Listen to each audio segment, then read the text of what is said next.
Recording started काफी जल्दी. Generally it takes time, but all right.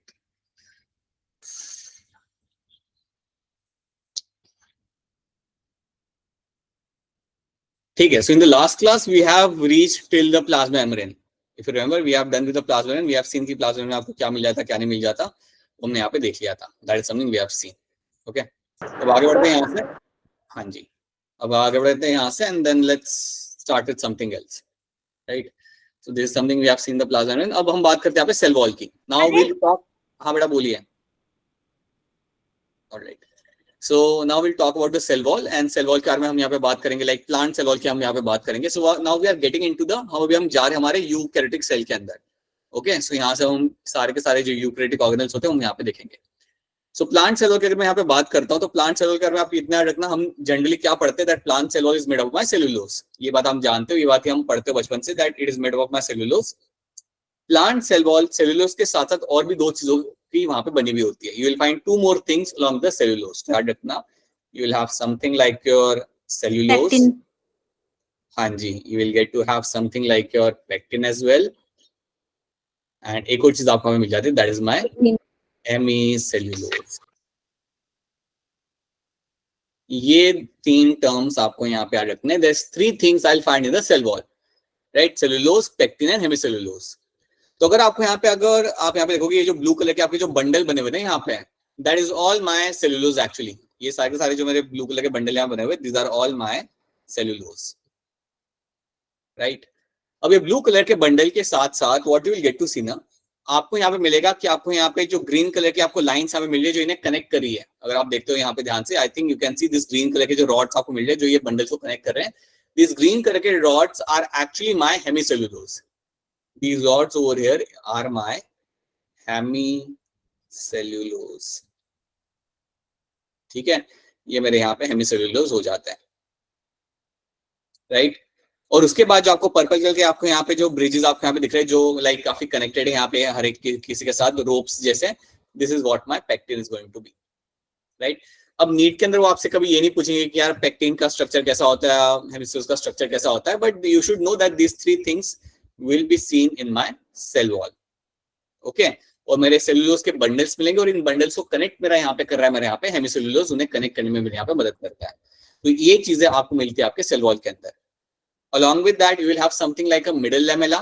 आपको दो सेल वॉल जो एक दूसरे के साथ यहाँ पे लाइक जुड़े हुए होते हैं, दो प्लांट्स के दो सेल के सेल वॉल, उनका कनेक्शन यहाँ पे आपको हो रहा है with that of the middle lamella. और middle lamella is made up of my two things, calcium and pectate. तो याद रखना, अगर आपसे कोई पूछता है कभी भी कि मिडल लैमेला किससे बना हुआ होता है, then it is made up of my calcium pectate. Is made up of my calcium pectate. So ये बात याद रखना हमेशा, middle lamella is made up of my calcium pectate. So that should be clear to all of you, ये इससे बना हुआ आपको यहाँ पे मिल जाएगा, right? So you can see over here आपको यहाँ पे दिख रहा है कि आपके इसका से सारे प्लांट सेल एक दूसरे के साथ यहाँ पे लाइक जुड़े हुए हैं. एंड यू कैन सी जो बीच में आपको जो मिल रहा है यहाँ पे, दैट्स माय मिडल लैमेला. और middle lamella is made of my calcium and pectate. So basically you call it as a calcium pectate, right? अब जब आप सेल वॉल की बात करते हो, याद रखना, जब आपका प्लांट ग्रो कर रहा है, जब आपका प्लांट इनिशियल स्टेज पे है, ठीक है, आपका प्लांट समझो आपका काफी यंग है, 2 दिन पहले ये जर्मिनेट किया है, right? So it's a very young plant, it's a new plant, right? तो इसके अंदर जो आपको सेल वॉल मिलेगी, ऐसे प्लांट के अंदर जो आपको वहां पे सेल वॉल मिलती है, the cell wall you will get in this kind of plant. This cell wall is called as my primary cell wall. तो इसमें जो आपको सेल वॉल यहाँ पे मिलेगी, that will be my primary cell wall. अब प्राइमरी सेल वॉल जो आपकी होती है, मतलब वो आपको मिलेगी हमेशा यंग प्लांट के अंदर. इतना दिमाग में उठा लो कि यंग प्लांट के अंदर आपको प्राइमरी सेल वॉल मिलेगी देखने के लिए. तो इसका एडवांटेज क्या होता है, प्राइमरी सेल वॉल का होने का फायदा क्या है? प्राइमरी सेल वॉल अपने आप को एक्सटेंड कर सकती है, मतलब ये ग्रोथ में और बड़ी हो सकती है, ठीक है? तो होता क्या है कि जब आपका प्लांट इनिशियली ग्रो कर रहा है तो आप चाहते हो कि आपकी जो वॉल है वो थोड़ी लाइक स्ट्रेच की जा सके, उसे आप और इंक्रीज कर सको साइज के अंदर. तो वो एडवांटेज होता है मेरे प्राइमरी सेल वॉल का. सो याद रखना, प्राइमरी सेल वॉल जब भी आपके सामने टर्म आ गया रखना, ये आपको हमेशा मिलेगी आपकी यंग प्लांट्स के अंदर. You will find them only in the young plants. Young plants के अंदर आपको प्राइमरी सेल वॉल मिलती है, जिसको आप काफी आसानी से एक्सटेंड कर सकते हो. इसको like it has a flexibility to grow. तो ये चीज आपको प्राइमरी सेल वॉल में आपको देखने के लिए मिलती है. जब आपका प्लांट मैच्योर हो जाता है, जब आपका प्लांट मैच्योर होता है तो प्राइमरी सेल के साथ आपको एक और यहाँ पे वॉल मिलके देखने के लिए, that is my secondary wall. So याद रखना, जब मेरा प्लांट मैच्योर हो जाएगा, तो अभी तो मेरा यंग प्लांट है, now this will become a mature plant. So let's say एक बड़ा सा लाइक ट्री ही बन चुका है अभी यहाँ पे मेरा। Okay, so my small plant have now develop into a tree which is a very weird kind of tree, but ये ट्री मेरे यहाँ पे बन चुका है। सो जब मेरा एक मैच्योर प्लांट वो बन चुका है, it has become a quite mature plant, तो अब आपको वहां पे एक्स्ट्रा लेयर आपको मिली है वॉल की। प्राइमरी वॉल तो आपको वहां पे मिलेगा ही मिलेगा, बट उसके साथ साथ आपको एडिशनल लेयर मिलती है वॉल की, and that is called as my secondary wall. उसको हम बोलते हैं वहां पे एज अ सेकेंडरी वॉल। अब सेकेंडरी वॉल जो आपके यहाँ पे होती है, ये आपको हमेशा मिलेगी मैच्योर प्लांट के अंदर, and this wall is a like a very rigid wall. ये काफी आपके यहाँ पे रिजिड वॉल आपके यहाँ पे होती है। It will have more amount of cellulose, और सेलुलोज के साथ साथ आपको यहाँ पे एडिशनल एक और चीज आपको मिलेगी यहाँ पे, और उसे हम बोलते हैं यहाँ पे एज अ लिग्निन।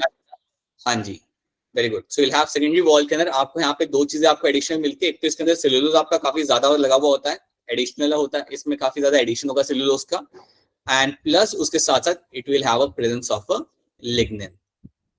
तो ये दो चीजें आप हमेशा यहाँ पे याद रखना कि सेलुलोज आपको यहाँ पे काफी ज्यादा अमाउंट में आपको मिलेगा यहाँ पे, and you will also have amount of a lignin over here. So lignin का अमाउंट भी आपको यहाँ पे काफी ज्यादा आपको मिलता है, जो आपको प्राइमरी वॉल में आपको नहीं मिल जाता।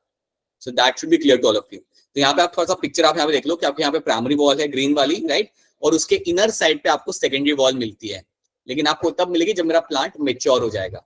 एक मेच्योर प्लांट के अंदर मुझे सेकेंडरी वॉल वहां पे बनते हुए मुझे वहां पे मिल जाएगी, राइट। जो ऑरेंज लेबलिंग है वो तो मेरी प्लाज्मा मेम्ब्रेन, उसे आप इग्नोर करो। So the maroon one is my secondary wall, and secondary wall will have high amount of cellulose and your lignin. ये बात याद रखना, this is something should be clear to you. और एक और पॉइंट जो आपको यहाँ पे याद रखना है, secondary wall is inner to the primary wall. आप देख सकते हो ना, ये ऑन द इनर साइड पे, it is inner to the primary wall. ये बात भी आप याद रखना, it is inner to the primary wall. Okay, so this is something you should be clear with. Generally हम क्या कहते हैं, प्लांट सेल वॉल में सेलुलोज आपको मिल जाएगा, फंगाई में आपको मिलेगा यहाँ पे आपका काइटिन, और एल्गे के अंदर आपको मिलता है सेलुलोज, मैनन्स एंड गैलेक्टेंस। ये आपको आपके सेल वॉल के अंदर आपको वहां पे देखने के लिए मिल जाता है, right. So plant cell wall, you generate, now you know that it is made of my cellulose, hemicellulose and pectin, right? Cellulose क्या होता है? It is nothing but a polymer of glucose. वो जो हमने बंडल देखे थे ना, bundle बने हुए थे वहां पे like cylindrical, that is my cellulose, जो एक्चुअली ग्लूकोज से बना हुआ है। हेमिसेलुलोज के बारे में क्या लिखा हुआ है? They form a cross link between the cellulose fibre. जो आपके जो बंडल बने हुए थे वहां पे, उन बंडल्स को कनेक्ट करने में आपकी मदद कर रहा था आपका वहां पे हेमिसेलुलोज। अगर ये मेरे यहाँ पे दो बंडल मैंने बना के रखे हुए यहाँ पे, so you can see over there in the picture में, आप देख रहे थे वहां पे, दे वर कनेक्टेड, और उनको कनेक्ट करने में मेरे यहाँ पे हेल्प करा था मेरे यहाँ पे हेमिसेलुलोज। ठीक है, so this blue one is my hemicellulose over here. And then you have pectin. Pectin basically आपका जेल लाइक होता है, एक जेल लाइक कंसिस्टेंसी उसकी होती है। It is a polysaccharide which going to have a gel like consistency. ये भी आपको मिल जाता है आपके बॉल के अंदर, राइट। ठीक है, ओके। कोई भी अगर दिक्कत आए तो बता देना, अगर लग रहा है ना कि सर ये रिपीट करना है तो बोल दो, अनम्यूट करो अपने आपको एंड टेल मी कि सर ये रिपीट कर दो एक बार फिर, right. Okay, then you have primary cell wall seen in the early stage of the growth, जो मैंने आपको बताया। Secondary wall seen in the mature plants. Thicker walls, walls यहाँ पे काफी ज्यादा थिक होती है, and they have a more amount of my cellulose and lignin. They will have a much more of your cellulose and lignin. हाँ जी, कोई कुछ कहना चाहता है? इसका माइक अनम्यूट हुआ है। अच्छा, ठीक है। So this is what you have to remember in this. They will have a more amount of cellulose and lignin over here. Okay. Sir, हाँ जी बेटा, बताइए, बोलिए। सर पेक्टिन वाला समझाना। कौन सा वाला? पेक्टिन वाला? ये वाला पेक्टिन? Yes sir. पेक्टिन की जब हम बात करते हैं यहाँ पे, pectin is something which is going to be like, ये मैं आपको यहाँ पे दिखाता हूँ। देखो ये पिक्चर में आप यहाँ पे देखोगे, पर्पल कलर के जो आपको रोप्स लाइक स्ट्रक्चर आपको दिखेगा, दिस आर माय पेक्टिन। ठीक है, और पेक्टिन कैसा है? जेल जैसा, जेली जैसा होता है, right. It is like a jail like consistency इसकी यहाँ पे होती है, और ये भी आपको मिलेगा आपके सेल वॉल के अंदर। You will find in a cell wall. It is a one type of my sugar molecule only. ये एक टाइप का शुगर मॉलिक्यूल होता है जिसे हम कहते हैं polysaccharide. It has a gel like consistency, और ये भी आपको सेल वॉल में आपको मिलेगा। It's like a rope like structure आपका ये होता है, जो पूरा ऐसे स्प्रेड होता है वॉल के अंदर, वो होता है हमारे यहाँ पे pectin, right. So that is something you should know, that it will be a pectin over here. Okay, so ये आपको यहाँ पे मिला। Just give me a minute. I'm trying to join in the session along with you. हाँ, ठीक है, okay.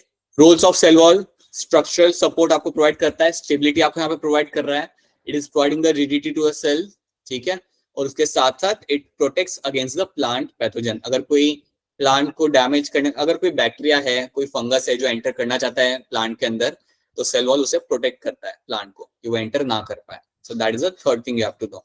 So protect against the plant pathogens, provide stability and structural support. तब भी कुछ पैथोजन होते हैं जो प्लांट के अंदर चले जाते हैं और डिजीज कॉज करते हैं, ठीक है, बट याद रखना जनरली उसका काम ये होता है। So that is these are the roles of my cell wall. तो इतनी बात आपको याद रखनी है सेल वॉल को लेके। और याद रखना, अगर मैं दो प्लांट सेल की बात करता हूँ, समझो अगर मेरा ये एक प्लांट सेल है और मेरा यहाँ पे अगर एक और प्लांट सेल है, तो उनके बीच में मुझे मिलेगा देखने के लिए मेरा यहाँ पे मिडल लेमेला। इन दोनों के बीच में मुझे मिलेगा यहाँ पे देखने के लिए मेरा यहाँ पे मिडल लेमेला। और जो मिडल लेमेला मेरा यहाँ पे होता है, मिडल लेमेला जो मेरा यहाँ पे रहेगा, वो स्टिकी चीज होती है ना, दो सेल्स को स्टिक करने में हेल्प करती है। हाँ बेटा वापस बोलना। मिडल लेमेला जो होता है वो स्टिकी होता है ना, दो सेल्स को स्टिक करने में हेल्प करता है। It attaches the two cells over there, yes. और ये जो आपको यहाँ पे मिलेगा, it is made of my calcium pectate. Calcium pectate से बना हुआ मेरा यहाँ पे मुझे मिलेगा हमेशा मेरा middle lamella, okay? And you will always find this plant cell connected to each other, और बीच में मिलेगा आपका middle lamella. So that is something we have been, ये क्वेश्चन हम लोग पहले ही कर चुके थे, ओके। अब प्लांट सेल में एक और चीज रखना है यहाँ पे कि प्लांट सेल के बीच में ना कनेक्शन होता है, एक ब्रिज होता है जिसके थ्रू लोग कनेक्टेड रहते हैं। तो मिडिल लेमेला तो आपको यहाँ पे दिख रहा है जो आपको जोड़ के रखा है, बट उसके साथ साथ विल हैव अ कनेक्शन जिसके थ्रू आप ट्रांसपोर्टेशन भी कर सकते हो चीजों का। हाँ, and that connection is called as my plasmodesmata. So plasmodesmata एक ऐसा टर्म है जो आपको सिर्फ प्लांट्स के अंदर मिलेगा देखने के लिए। ये टर्म आपको कभी भी आपके एनिमल्स में आपको मिलेगा देखने के लिए नहीं, right. So that is my plasmodesmata, TA यहाँ पे आएगा। So plasmodesmata is a structure because of that your plant cell are connected to each other in a way ताकि वो अपना exchange of content कर सके। तो अगर इस प्लांट में से अगर मुझे कुछ प्रोटीन भेजना है दूसरे प्लांट में से, तो मैं इस चैनल को यूज कर सकता हूँ। So I can use this channel and using this channel I can send a protein to one plant cell to another plant cell. So that is my cytoplasmic connection. ये मेरा यहाँ पे मेरा cytoplasmic connection यहाँ पे। So याद रखना this is my plasmodesmata over here. Okay. Now ये हो गया मेरा यहाँ पे cell wall of my plant cell. तो एक बार फिर कोई भी मुझे बता दे यहाँ पे अनम्यूट करके, सेकेंडरी सेल वॉल में मुझे क्या एडिशनल मिल जाएगा? Lignin and excess of cellulose और लिग्निन मुझे यहाँ पे एडिशनल मुझे मिल जाएगा मेरा यहाँ पे, राइट। अगर मैं एक राजमा ग्रो करता हूँ मेरे घर पे, राजमा में से जो पहला मेरा जो प्लांट निकल रहा है, क्या उसके अंदर सेकेंडरी सेल वॉल होगा या नहीं होगा? नहीं होगा, नहीं होगा सर, बिल्कुल उसमें नहीं होगा। I will find that only in the mature plants. Okay. Now you have a endomembrane system. अब हम यहाँ पे हमारा स्टार्ट करते हैं नया story, the story of my endomembrane system. So let's see what will be happening over there. तो चलिए स्टार्ट करते हैं हमारे endomembrane system वाले ऑर्गेनेल्स से। तो जब भी आपके सामने endomembrane system यहाँ पे आएगा, just wait a minute. जब भी आपका यहाँ पे endomembrane system आपका यहाँ पे आता है, so what will be happening here is this particular endomembrane system will have few organelles. इसमें आपके कुछ ऑर्गेनल आपके यहाँ पे आते हैं, जैसे कि आपका यहाँ पे आएगा endoplasmic reticulum, endoplasmic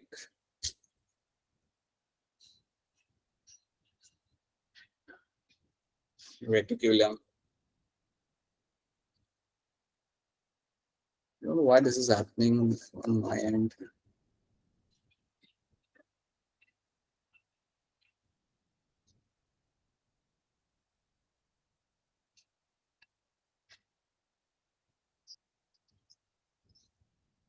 Just wait a minute.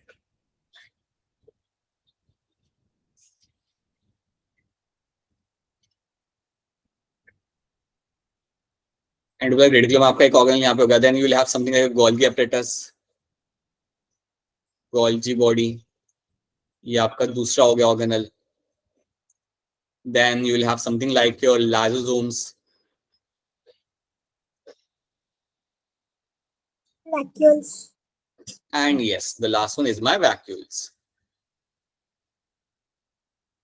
तो ये जो है मेरे यहाँ पे चार organelle, they become part of my endomembrane system. अभी जो चार ऑर्गेनल है आपके यहाँ पे, they will all have their membrane, they have their own membrane and they work in a coordination. ये सारे के सारे कोऑर्डिनेशन में काम करते हैं। तो सारे के सारे एक दूसरे के साथ मिलके कोऑर्डिनेशन में काम करते हैं, and that is why they become a part of my endomembrane system. तो ये जो मेरे 4 ऑर्गेनल है, याद रखते हैं सब लोग कोऑर्डिनेशन में एक दूसरे के साथ मिलके काम करेंगे। ऑर्गेनल्स तो बहुत सारे होते हैं सेल सर के। एक बार फिर से समझाइए, मैं समझ नहीं आया। हाँ, देखो एंडोमेम्ब्रेन सिस्टम में आपको क्या मिलेगा, पहली चीज याद रखना कि आपके पास ये 4 ऑर्गेनल आपके सामने है यहाँ पे, endoplasmic reticulum, Golgi body, lysosome and vacuoles. अब ये जो चारों हैं दे वर्क इन कोऑर्डिनेशन, मतलब एक दूसरे के साथ ये लोग कोऑर्डिनेट करके काम करते हैं। मैं आपको एक एग्जांपल देता हूँ। अगर आपके ईआर के अंदर कोई प्रोटीन बन रहा है, अगर इस ईआर के अंदर अगर आप यहाँ पे कोई प्रोटीन बनाते हो, तो उस प्रोटीन को बनाने के बाद आप उसे सेंड करते हो आपके गोल्गी के पास। गोल्गी उस प्रोटीन के साथ कुछ काम करेगा, कुछ मॉडिफिकेशन करेगा उसके अंदर, एंड देन फिर वो भेजेगा उसके डेस्टिनेशन की तरफ।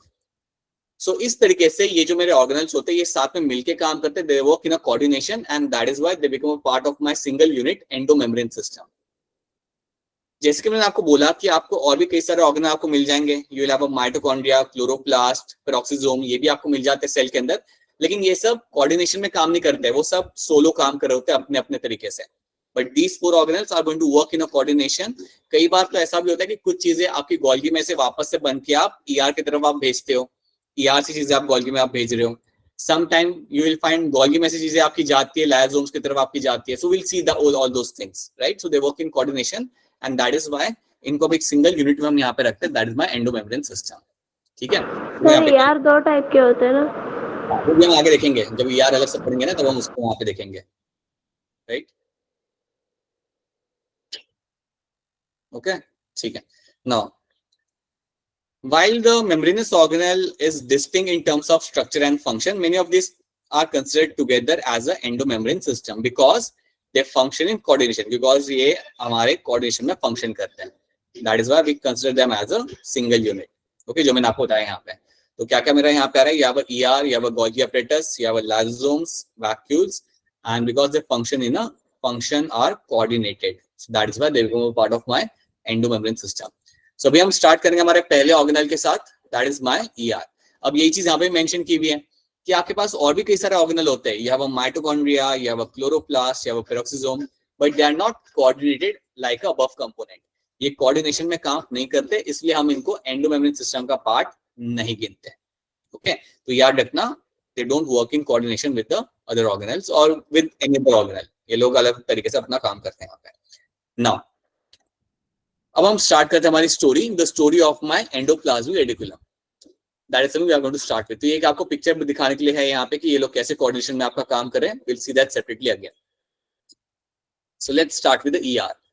अब जब भी मैं यहाँ पे ईआर की बात करता हूँ तो याद रखना, ईआर के अंदर आपको 2 यहाँ पे कंपोनेंट आपको याद रखने। यू हैव अ आरईआर और दूसरा कौन सा होता है? एसईआर। हाँ, दूसरा कंपोनेंट मेरे यहाँ पे रहेगा, that's going to be the SER, right? So one is my smooth endoplasmic reticulum and other is my rough reticulum. अब रफ के अंदर आपको क्या मिलेगा देखने के लिए, दैट ये जो मेरा ER होता है इसके अंदर मेरे लगे होते हैं यहाँ पे ribosomes. So RER will have ribosomes attached. RER के अंदर आपके यहाँ पे राइबोसोम, SCRs में नहीं होते, राइट? और SCR के अंदर you will have no ribosomes. SCR will have no ribosomes attached over there. तो क्योंकि वहां पे राइबोसोम्स लगे हुए नहीं है, इसलिए हम उसे बोलते हैं वहां पे as a smooth endoplasmic reticulum. SCR को जो फुल फॉर्म यहाँ पे होता है, that is my smooth endoplasmic reticulum, और उसे स्मूथ इसलिए कहा जाता है क्योंकि उसके ऊपर राइबोसोम्स लगे हुए वहां पे नहीं है, राइट? आरईआर को आरईआर हम इसलिए कहते हैं, RER which stands for my rough endoplasmic reticulum. इसको हम रफ इसलिए ही बोलते हैं क्योंकि वहां पे आपके राइबोसोम्स वहां पे लगे हुए हैं। So that is the difference you will get to see. बिल्कुल न्यूक्लियस के बाहर आपको ये लगा हुआ आपको वहां पे मिल जाएगा। सो ईआर आपका बिल्कुल न्यूक्लियस के बाहर आपका बड़ा सा एरिया ऑक्यूपाई करके आपको वहां पे रखता है, and this area will have like both the things you will get to see, you will have a RER and you will have SCR. ये इंफॉर्मेशन तो काफी सिंपल है। यहां से आपको जो इंफॉर्मेशन मिलेगी वो आपको काफी क्लियरली याद रखना है कि आरईआर क्या कर रहा है, एससीआर क्या कर रहा है। तो एससीआर को अभी के लिए आप भूल जाओ, हम देखते हैं कि आरईआर मेरे यहाँ पे करता क्या है। So when we discuss the RER ना, कि आरईआर मेरा वहां पे है, प्रेजेंट है मेरा वहां पे सेल के अंदर, ये करता क्या है। So rough endoplasmic reticulum is known for protein synthesis. तो ये बात याद रखना कि RER is known for protein synthesis. RER is known for protein synthesis. That is the major role of RER। तो अगर आपसे कोई पूछता है RER का रोल क्या होता है, तो आंखें बंद करके आपको पहली चीज बोलनी है, it is known for my protein synthesis. Protein बनाने में ये एक मेरा बड़ा इंपॉर्टेंट यहाँ पे रोल प्ले कर रहा है. That is the first thing you have to tell them. Second thing, it also helps in protein folding. It also helps in protein folding. ये मैं आपको एक्सप्लेन करता हूँ इसका मतलब यहाँ पे क्या होता है. It also helps in protein folding. एक ये टर्म याद रखना. और एक और चीज याद रखना, it also helps in Glycosylation. glycosylation. Very good. Right. It also helps in glycosylation. Glycosylation. It also helps in glycosylation of protein. अब ये मैं आपको एक्सप्लेन कर दूं, ये थोड़ा सा समझ लेना इसमें होता क्या है. प्रोटीन सिंथेसिस तो आप समझ सकते हो यार, प्रोटीन यहाँ पे वो बना रहा है, वो हम यहाँ पे समझ सकते हैं.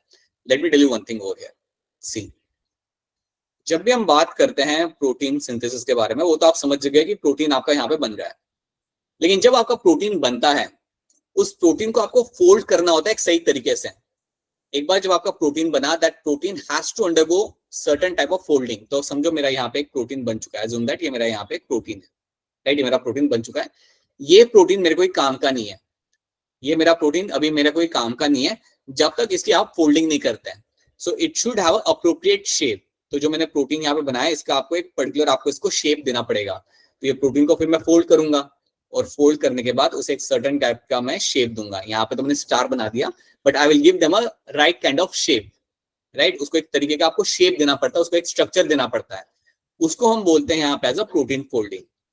That is called as my protein folding. उसको हम बोलेंगे यहाँ पे एज अ प्रोटीन फोल्डिंग. तो जो मेरा यहाँ पे प्रोटीन था, उसको मैंने एक अप्रोप्रिएट शेप यहाँ पे दिया, और उसके बाद मुझे क्या मिला यहाँ पे, एक पर्टिकुलर स्ट्रक्चर मुझे यहाँ पे मिल गया. तो मुझे जो प्रोटीन यहाँ पे जो बना है यहाँ पे, that is my folded protein. इसका मैंने यहाँ पे फोल्डिंग हो चुका है. और ये जो फोल्डिंग यहाँ पे हो रहा है, ये फोल्डिंग आपका हो रहा है आपका आरईआर के अंदर. This folding is actually happening in the RER. तो ये बात याद रखना कि आरईआर के अंदर आपको ये फोल्डिंग आपको होते हुए आपको मिलेगा. So that is why we say RER plays a role in the protein folding. तो ये एक पॉइंट आपको यहाँ पे याद रखना. That is a point should be clear to you. तो क्या ये वाला पॉइंट आप सबको यहाँ पे समझ आ रहा है? Yes, sir. Yes, sir. Yes, All sir. of you, like all of you. Anirudh, Shiv, Akshay.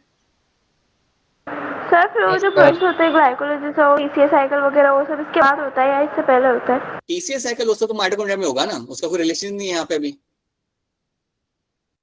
ठीक है, तो मैं वही पूछ रही हूँ, इसका जो प्रोटीन सिंथेसिस जो प्रोसेस है वो इससे पहले होता है इसके बाद होता है? वो ना इससे पहले होता है ना. प्रोटीन बनने के बाद ये सब होगा. प्रोटीन बनने के बाद आपका ये सब आपका यहाँ पे इवेंट होगा.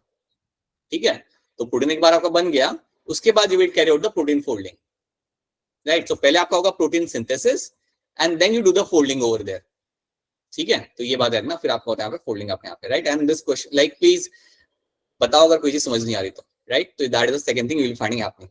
नाउ अब थर्ड थिंग जो आपने यहाँ पे बोला था ग्लाइकोसिलेशन. ग्लाइकोसिलेशन का मतलब ये होता है कि आपने जो प्रोटीन बनाया, समझो यहाँ पे मैंने एक प्रोटीन यहाँ पे बना लिया, उसको फोल्डिंग भी मैंने यहाँ पे कर दी, राइट.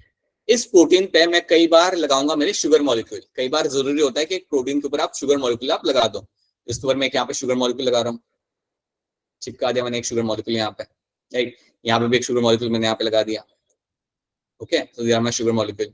तो जब आप किसी प्रोटीन पे शुगर मॉलिक्यूल लगाते हो, या जब आप किसी भी बायो मॉलिक्यूल पे आप एक शुगर मॉलिक्यूल अटैच करते हो, उसको हम बोलते हैं यहाँ पे एज अ ग्लाइकोसिलेशन. उसको हम बोलते हैं यहाँ पे एज अ ग्लाइकोसिलेशन. और ये बात आपको यहाँ पे याद रखनी है कि आपका आरईआर करता है आपका ग्लाइकोसिलेशन. प्रोटीन बनने के बाद कई बार आपको उसके ऊपर शुगर मॉलिक्यूल आपको डालना पड़ता है, and that sugar molecule will be added by the your particular RER itself. So RER वो चीज भी यहाँ पे करेगा, उसको हम बोलते हैं यहाँ पे एज अ ग्लाइकोसिलेशन. सो याद रखना, प्रोटीन सिंथेसिस, प्रोटीन फोल्डिंग और शुगर मॉलिक्यूल जो डालना होता है प्रोटीन के ऊपर, वो भी डाला जाता है आपके आरईआर के अंदर, और उस इवेंट को हम बोलते हैं ग्लाइकोसिलेशन. ये टर्म से आप वाकिफ हो जाओ. ये टर्म आ चुका है, ये we have seen that happening 5 साल के अंदर 2 बार ये टर्म आ चुका है, either in the question, right, और in the statement. So please know that this event happens in the RER. Okay, तो ये हो गए मेरे 3 इवेंट्स जो आपको याद रखने, आपके आरईआर जाना जाता है. Then let's jump on to SER. अब हम देखते हैं हमारे यहाँ पे स्मूथ एंडोप्लाज्मिक रेटिकुलम की ये मेरा यहाँ पे क्या करता है. अगर हम यहाँ पे एसईआर की बात करें तो इस पे तो राइबोसोम लगे नहीं हुए, so it has a completely different kind of role. Alright, so SER का हम यहाँ पे देखते हैं यहाँ पे इसका रोल यहाँ पे क्या होगा. तो एसईआर का एक रोल आपका यहाँ पे होता है लिपिड सिंथेसिस. Lipid synthesis. हाँ, इसका यहाँ पे आ जाएगा आपका यहाँ पे लिपिड सिंथेसिस. ठीक है, सो लिपिड सिंथेसिस में आपके यहाँ पे मदद करता है. That's one thing. सेकेंड चीज याद रखना, it is known for storage of calcium ions, storage का यहाँ पे काम करता है। It is also known for a storage of calcium ions, so calcium ions के स्टोरेज में भी आपकी मदद करता है यहाँ पे, राइट। थर्ड थिंग यहाँ पे याद रखना, they are known for detoxification, detoxification में आपका एससीआर आपकी मदद करेगा, राइट। अगर मैं आपको यहाँ पे एग्जांपल देता हूँ यहाँ पे कि एससीआर को एक याद रखना कि वो करता है आपका डिटॉक्सिफिकेशन। इसका मतलब क्या होता है, अगर आपके बॉडी में कोई टॉक्सिक चीज बनती है या अगर आपके बॉडी में कोई टॉक्सिक चीज आती है तो उसको आप नॉन टॉक्सिक फॉर्म में कन्वर्ट करते हो। तो अगर आपकी बॉडी के अंदर कोई टॉक्सिक चीज अगर आपकी आ रही है, right, if there is something toxic which is been getting either form, कई बार आपकी बॉडी में एज अ बाय प्रोडक्ट कोई जो भी चीज बनती है जो टॉक्सिक होती है, तो काफी इंपॉर्टेंट होता है कि आप उसे कन्वर्ट करो नॉन टॉक्सिक फॉर्म के अंदर। It is important to convert them into a non toxic form. Non toxic आप समझ सकते हो कि वो हार्मफुल नहीं होगा, राइट। तो वो करने के लिए भी आपका एससीआर आपको यहाँ पे मदद करता है, ठीक है। तो टॉक्सिक को नॉन टॉक्सिक फॉर्म में कन्वर्ट करने के लिए एससीआर आपकी मदद करेगा और उसको हम बोलते हैं यहाँ पे एज अ डिटॉक्सिफिकेशन। सर मुझे थोड़ा फोन का इशू है, मींस मेरा फोन खराब, something happened to someone, just wait for if you have any concerns ना, अगर आपका कुछ मिस हो जाता है फोन नेटवर्क इशू से, then please wait, after class we can fix that, ठीक है। सो टॉक्सिक को हम नॉन टॉक्सिक फॉर्म में यहाँ पे हमारा कन्वर्ट करेंगे and that is something you will be finding happening with the SCR, ठीक है। तो डिटॉक्सिफिकेशन याद रखना। एक और चीज याद रख लो, आपका जो लिवर होता है ना, लिवर में आपको एससीआर का अमाउंट आपको काफी ज्यादा मिलेगा। आपके लिवर के अंदर आपका एससीआर का अमाउंट आपको काफी ज्यादा मिलेगा, बिकॉज लिवर जाना जाता है डिटॉक्सिफिकेशन के लिए। ये याद आपने कभी ना कभी बचपन में सुनी होगी, पढ़ी होगी, that liver is known for detoxification and उसका रीजन यही है because it has a more amount of SCR. SCR का अमाउंट वहां पे ज्यादा रहता है, इसलिए वो कर सकता है ये चीज, right. So that is one thing you have to know. और एक और लास्ट पॉइंट यहाँ पे याद रख लो, steroid hormone synthesis. SCR is known for steroid hormone synthesis. So कई सारे steroid hormone. So steroid hormone. Steroid का मतलब क्या होता है? ये बेसिकली बेटा एक टाइप का लाइक आपका बायोमोलिक्यूल है। जैसे आपका प्रोटीन होता है ना, जैसे आपका प्रोटीन होता है वैसे स्टेरॉइड भी आपका एक बायोमोलिक्यूल है, राइट। और उस बायोमोलिक्यूल के आपके कई सारे आपके हार्मोन होते हैं। जैसे अगर मैं आपको एग्जांपल दूं तो आपने पता है 10th में पढ़ा होगा ह्यूमन रिप्रोडक्शन के अंदर या 11th में भी आपने ये टर्म सुना होगा, या टेस्टोस्टेरॉन, प्रोजेस्टेरॉन, ईस्ट्रोजन, राइट। ये सारे आपके स्टेरॉइड हार्मोन है, right. They are a different kind of biomolecule. एक बायोमोलिक्यूल होता है जो थोड़ा सा अलग होता है प्रोटीन से, ठीक है। और ये बायोमोलिक्यूल आपका बनाया जाता है लाइक एससीआर के अंदर, इसका सिंथेसिस आपका किया जाता है।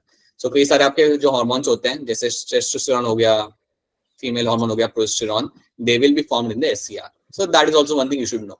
सो लिपिड सिंथेसिस आपका हो गया, storage of calcium ions, detoxification और स्टेरॉइड हार्मोन्स, ये सारी चीजें आपकी की जाएगी आपके एससीआर के अंदर। तो ये बात आपने यहाँ पे क्लियर कट याद रखनी है, this something should be clear to all of you, ठीक है। तो यहाँ पे आपको रोल्स इन सब के यहाँ पे याद रखने पड़ेंगे, that is something you should no, right. ये जो मैंने आपको बताया वहाँ पे ये सारी चीजें यहाँ पे लिखी हुई, ये आप बाद में पढ़ सकते हो अपने एंड से, what I have taught you over there. अगर आपको चीजें एब्जॉर्ब कर पा रहे हो देन वही चीजें यहाँ पे आपकी मेंशन की गई है, ठीक है। अब यहाँ पे आपके सामने क्वेश्चन आ चुका है, please raise your hand to answer this. NEET 2013 का क्वेश्चन आपके सामने आ चुका है, फटाफट अपना हैंड रेज करिए यहाँ पे, मुझे कुछ दिख क्यों नहीं रहा, ठीक है। And then tell me what can be the answer हो रहा है। तो चलिए कुछ लोगों ने यहाँ पे हैंड रेज किया है। जानवी यादव बताइए क्या होगा इसका answer? Option D. Option D कह रहे हैं यहाँ पे जानवी। 02 आपको क्या लग रहा है क्या होगा इसका आंसर? Option D. शिव आपको क्या लग रहा है? सर ऑप्शन डी है सर। शिव आपको 2 रोल बताने पड़ेंगे एससीआर के। ये तो एक रोल दिख गया यहाँ पे लिपिड वाला, और 2 रोल बता दो फटाफट जल्दी से। सर कैल्शियम आयन का स्टोरेज करता है सर, ठीक है। हाँ और सर डिटॉक्सिफिकेशन करता है सर। ठीक है, right, that's what I said नोज़र, बिल्कुल सही। Option D is going to be correct answer, that is something you should be remembering, ठीक है। पेप्टाइड सिंथेसिस, पेप्टाइड मतलब प्रोटीन ही होता है। Question number 16, raise your hand to answer this. Namrata बताओगे क्या होगा 60 का answer? Peptide synthesis inside cell takes place, कर सकते हो। डी। ऑप्शन डी बता रहे हो आप, ठीक है। घनश्याम आपको क्या लग रहा है? Sir D. Right, option D आपके यहाँ पे सही आंसर है। Ribosomes are known for protein synthesis, ribosomes are known for protein synthesis, इसलिए आरईआर के अंदर आप प्रोटीन सिंथेसिस आप कर पाते हो क्योंकि वहां पे राइबोसोम्स लगे हुए होते हैं। सो यस, जब भी पेप्टाइड आएगा तो रखना peptide is nothing but a protein only, right. ठीक है, एक और पिक्चर हमारे सामने आ चुकी है जहां पे हम देख पा रहे हैं this is all my like R वाला part, sorry this is my ER वाला पार्ट, और ईआर से बिल्कुल उसके साथ ही एडजेसेंट खड़ा होगा हमारा यहाँ पे गोल्गी एपरेटस, तो बिल्कुल साइड में आपका खड़ा होगा वहां पे आपका गोल्गी एपरेटस। तो चलिए बात करते हैं हमारे गोल्गी एपरेटस की। अब गोल्गी एपरेटस की जब हम बात करते हैं यहाँ पे, जो गोल्गी बॉडी की हम यहाँ पे बात करेंगे, तो याद रखना कि गोल्गी बॉडी के आपके दो फेस आपको यहाँ पे रखने हैं। एक होता है आपके यहाँ पे सिस फेस, राइट, और एक होता है आपके यहाँ पे ट्रांस फेस। सिस फेस वो होता है बेटा जहां से चीजें एंटर करती है। तो आप ऐसा सोच लो कि जो भी आप बनाते हो ना आपके आरईआर के अंदर या ईआर के अंदर, उसको आप भेजते हो आपके गोल्गी के अंदर, और वो गोल्गी में एंटर कहां से करेगा, it will enter from the cis face. तो ये बात आप यहाँ पे याद रखना कि जो भी आप बना रहे हो आपका आरईआर के अंदर या ईआर के अंदर, वो आपका एंटर करता है आपका गोल्गी के अंदर, राइट, और गोल्गी के अंदर एंटर वो कहां से करता है, it will enter from the cis face. Cis face से वो आपका यहाँ पे एंटर कर जाएगा। So Camillo Golgi was the first person to observe the Golgi, इसने सबसे पहले ढूंढा था, इसलिए उसके नाम से वो उसे ऑर्गेनल का नाम पड़ गया, right. The size has been written over here, 0.5 to 1 micrometre is the size of your particular Golgi apparatus. और याद रखना सिस फेस से आप एंटर करते हो और ट्रांस फेस से चीजें आपकी बाहर निकलती है। अब क्वेश्चन यहाँ पे ये है कि जो चीजें एंटर कर रही है उनके साथ वहां पे आप कर क्या रहे हो, why things are entering inside at a first place, चीजें अंदर जा ही क्यों रही है, राइट, और बाहर क्या किस तरीके से वो निकल रही है। So let's try to see that कि गोल्गी यहाँ पे मेरा क्या काम करता है। सो जब भी हम बात करते हैं गोल्गी की, तो प्लीज याद रखना Golgi is known for modification of the biomolecules, right, it is very well known for modification of biomolecules. So कोई भी अगर आप प्रोटीन हो या कोई लिपिड हो, उनके बायोमोडिफिकेशन के लिए आपका गोल्गी आपकी यहाँ पे मदद करेगा। So Golgi is known for modification. So कोई चेंजेस वहां पे करने हो, कुछ चीजें वहां से निकालनी हो, कुछ चीजें ऐड करनी हो, that can be done by my Golgi apparatus, right. Packaging में ये आपकी मदद करता है। मॉडिफिकेशन तो आपको कर रहा है यहाँ पे, उसके साथ ही आपके पैकेजिंग में आपके यहाँ पे मदद करेगा। Is also known for the packaging of biomolecules. अब पैकेजिंग की जरूरत आपको यहाँ पे क्यों पड़ रही है, देखिए अगर आपने कोई प्रोटीन बनाया, समझो आपको इस प्रोटीन को सेल के बाहर भेजना है, तो उसको भेजने के लिए आप उसे पैक करते हो किसी चीज के अंदर, एंड पैकेजिंग आप करते हो वेसिकल्स की। ये जो आपको स्ट्रक्चर्स यहाँ पे दिख रहे हैं ना गोल गोल, these are called as my vesicles, these are called as my vesicles over here. तो वेसिकल्स के अंदर आप इनकी करोगे आप यहाँ पे इनकी पैकिंग, और पैकिंग करने के बाद फिर आप उन्हें उनके डेस्टिनेशन पे आप उन्हें भेज दोगे। अब आप सोचो, आप जानते हो कि आपका मेम्ब्रेन क्या, मेम्ब्रेन के अंदर आपके प्रोटीन लगे हुए होते हैं, तो ये प्रोटीन को अगर आपको मेम्ब्रेन तक भेजना है, आपने एक नया प्रोटीन बनाया और उस प्रोटीन को आपको सेल मेम्ब्रेन तक भेजना है, तो आप कैसे भेजोगे, उसकी पैकेजिंग करके, और वो पैकेजिंग आपकी कौन करेगा, packaging is done by my Golgi apparatus. So Golgi के बारे में याद रखना, it is known for modification of biomolecules and also packaging of the biomolecules, like protein lipid की वो पैकेजिंग यहाँ पे करके उसे भेज सकता है उसके डेस्टिनेशन तक। तो ये बात आपको पहले समझनी है। एक और चीज याद रखना, it is well known for glycoprotein and glycolipid synthesis, glycolipid and glycoprotein synthesis, ये दोनों का सिंथेसिस करने में आपका गोल्गी एपरेटस आपकी बहुत ज्यादा मदद करता है। अब मैं किसी से पूछना चाहूंगा, जैसे कि मैं पूछना चाहूंगा, अक्षरा आप मुझे बताइए ग्लाइकोलिपिड और ग्लाइकोप्रोटीन का जनरली प्लाज्मा मेम्ब्रेन पे काम क्या होता है, बता दो मुझे। अक्षरा आवाज आ रही है, क्वेश्चन सुनाई देगी Akshara? No, Akshara is not answering. Anyone else can answer me this? What is the role of glycolipid and glycoprotein in the plasma membrane? Cell interaction and recognition. Cell interaction and recognition. Right, cell to cell interaction and cell recognition. तो ये दो मेरे काम होते हैं, मेरे glycoprotein और glycolipid के। तो याद रखना इनको बनाया कहाँ पे जाता है, it is been made in the Golgi apparatus. तो तीन रोल आपको यहाँ पे याद रखने हैं। पहले तो मॉडिफिकेशन ऑफ बायोमोलिक्यूल्स, यहाँ पे आप मॉडिफिकेशन कर सकते हो आपके बायोमोलिक्यूल का, चाहे प्रोटीन हो या लिपिड, उसके अंदर अगर आपको कोई चेंजेस करने तो आप कर सकते हो। वो आपका सिस से आपका यहाँ पे एंटर करेगा, और जैसे जैसे वो इन वेसिकल से पास होता जाएगा, सॉरी जैसे वो सिस्टर्न से पास होता जाएगा, उसमें आप चेंजेस करते जाओगे। Packaging of biomolecule is also done over here, and glycolipid and glycoprotein synthesis, ये भी आपका आप करते हो आपके इस गोल्गी एपरेटस के अंदर। ओके, अब सर हाँ बेटा बोलो। सर एक मिनट पिछली स्लाइड दिखाना। देख लिया? ओके अरे स्लाइड तो मिल ही जाएगी वैसे क्लास के बाद, ठीक है। Now the next thing, one more thing now you have to know. आपने देखा था कि ER is known for my this thing, glycosylation. Glycosylation मेरा यहाँ पे गोल्गी भी कर सकता है, सो गोल्गी को लेके भी आप ग्लाइकोसिलेशन याद रखना। So glycosylation can also be done by my Golgi apparatus as well. अब आप बोलोगे कि सर ये दोनों लोग कर रहे हैं, हाँ ये दोनों लोग कर रहे होते हैं। सो ग्लाइकोसिलेशन मेरा AR भी कर रहा है, RER भी कर रहा है मेरा वहां पे, और मेरा गोल्गी एपरेटस भी मेरा यहाँ पे कर रहा है।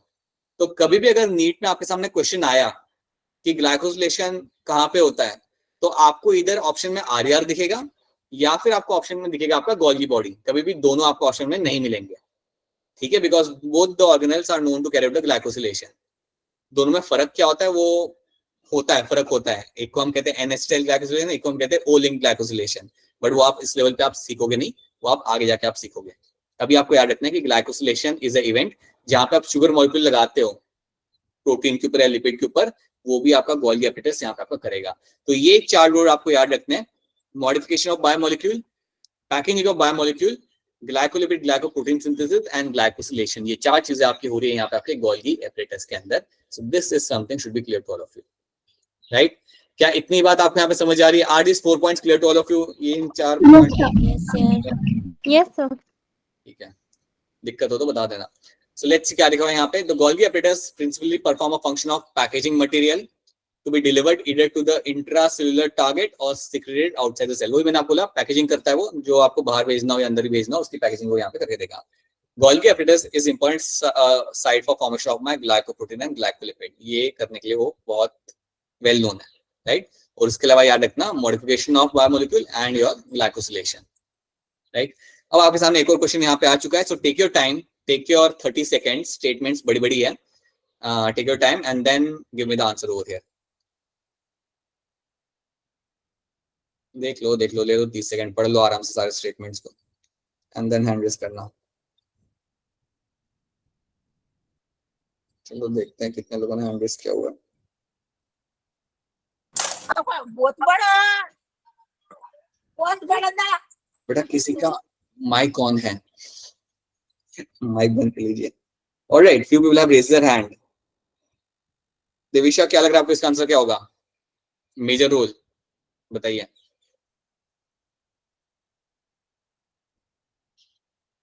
अक्षय कुमार बताइए। जल्दी आंसर दिया करो बेटा आप लोग। अक्षय कुमार, क्या लग रहा है? B. B, alright, okay. Gopal Singh, आपको क्या लग रहा है? Sir option C. Option C. Archana, sir B. Alright, okay okay. एक और आंसर ले लेते हैं हम लोग यहाँ पे। स्नेहा, आपको क्या लग रहा है? Sir option B. Option B, okay. So देखो बेटा, ऑप्शन बी आपके यहाँ पे सही आंसर यहाँ पे आ जाएगा।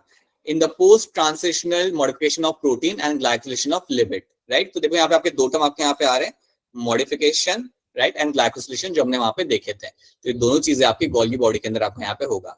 सी आंसर इसलिए नहीं हो रहा है यहाँ पे क्योंकि यहाँ पे क्या लिखा है? In trapping light and transferring into chemical energy.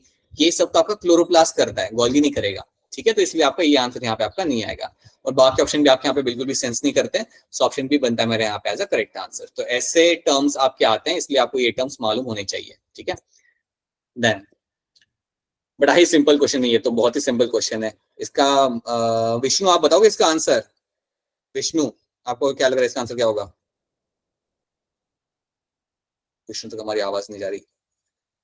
काजल, क्या होगा इसका आंसर? जल्दी बताओ बेटा, काजल, आगे बढ़ना है हमें। Sir option B. Right, okay. Akshara, B.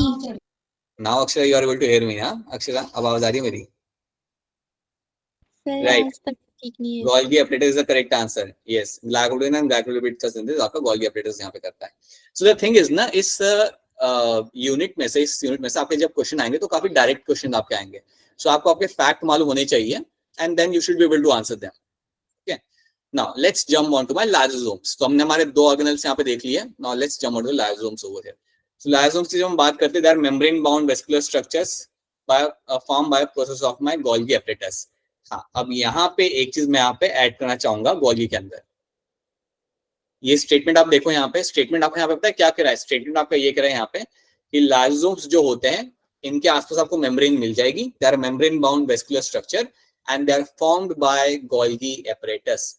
Golgi body में से ही लाइसोसोम्स आपके बनाए जाते हैं, ये कहा जा रहा है इस स्टेटमेंट के अंदर। तो इसलिए मैं पीछे जाऊंगा और मैं यहाँ पे एक और पॉइंट ऐड करूंगा कि मेरे जो गोल्गी बॉडी होती है they are also known for formation of lysosomes, they are also known for formation of lysosomes. So lysosomes का फॉर्मेशन करने में भी आपकी गोल्गी बॉडी आपके यहाँ पे एक इंपॉर्टेंट रोल प्ले करती है, ठीक है। तो अगर आपसे कोई पूछे कि लाइसोसोम्स कहाँ से बन के आ रहे हैं, देन आपका आंसर यहाँ पे सिंपल होगा, आपका गोल्गी अपरेटस। यहाँ पे आप देख भी पाओगे पिक्चर के अंदर, can see in this over here picture, कि आपका देखो ये जो गोल्गी है ना ऑरेंज कलर का, यहाँ से आपने बनाया आपका लाइसोसोम। देखो यहाँ पे लाइसोसोम बना के रखा हुआ है लोगों ने, let me change the colour, ये देखो ये रहा, यहाँ से इस तरीके से लाइसोसोम आप बनाते हो, आपके गोल्गी बॉडी में से वो बन के निकलता है, राइट। सो ये एक पॉइंट याद रखना। नाउ लेट्स कम बैक यहाँ पे। अब लाइसोसोम के बारे में थोड़ी सी हम यहाँ पे बात करते हैं। जब भी हम लाइसोसोम की बात करेंगे तो याद रखना they will have the membrane, they will have outer covering of a membrane. So lysosome अगर हम यहाँ पे एक रैंडमली एक ऑर्गेनेल बनाते हैं तो इसमें आपको मिलता क्या है। सो याद रखना लाइसोसोम के अंदर आपको मिलेगा देखने के लिए आपके यहाँ पे हाइड्रोलाइटिक एंजाइम्स। सो इसके अंदर आपको मिलेंगे आपके यहाँ पे हाइड्रोलाइटिक एंजाइम्स। तो कई सारे हाइड्रोलाइटिक एंजाइम्स आपको यहाँ पे मिलेंगे आपके लाइसोसोम्स के अंदर, right. Lipase, protease, all those enzymes will be seen in the lysosomes। पता है जब आप छोटे थे तब आपको आता था lysosomes are also called as suicidal bags. Yes, sir. Yes, sir. जैसे आप लोगों को एक टर्म आता था mitochondria is a power house of cell, वैसे सबसे पहले टीचर यही बोलता था lysosomes suicidal bags, right.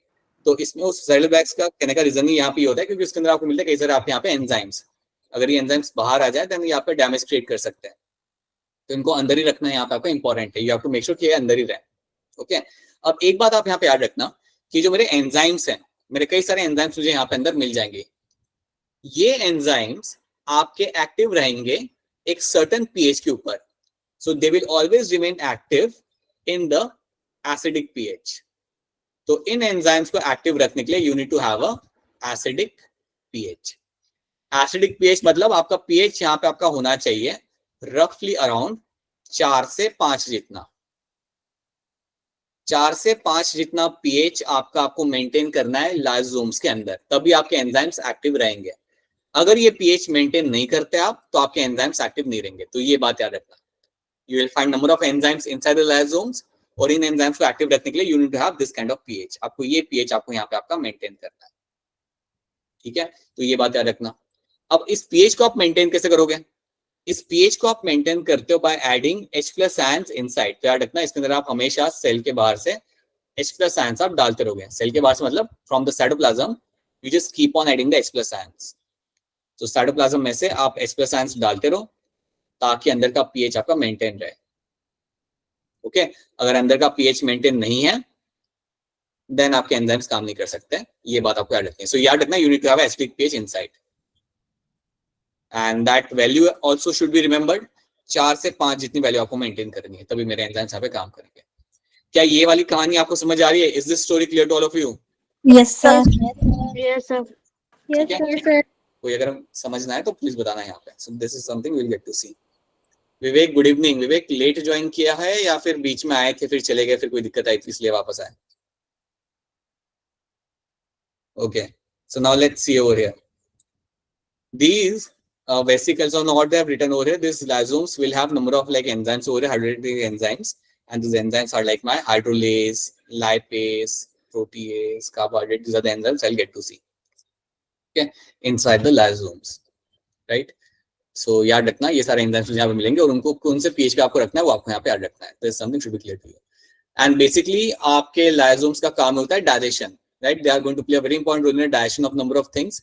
So कई सारे बायोमोलिक्यूल्स को डाइजेस्ट करने के लिए आपकी मदद करेंगे, right. So they are mainly known for the digestion वाला component, they are known for the digestion of biomolecules.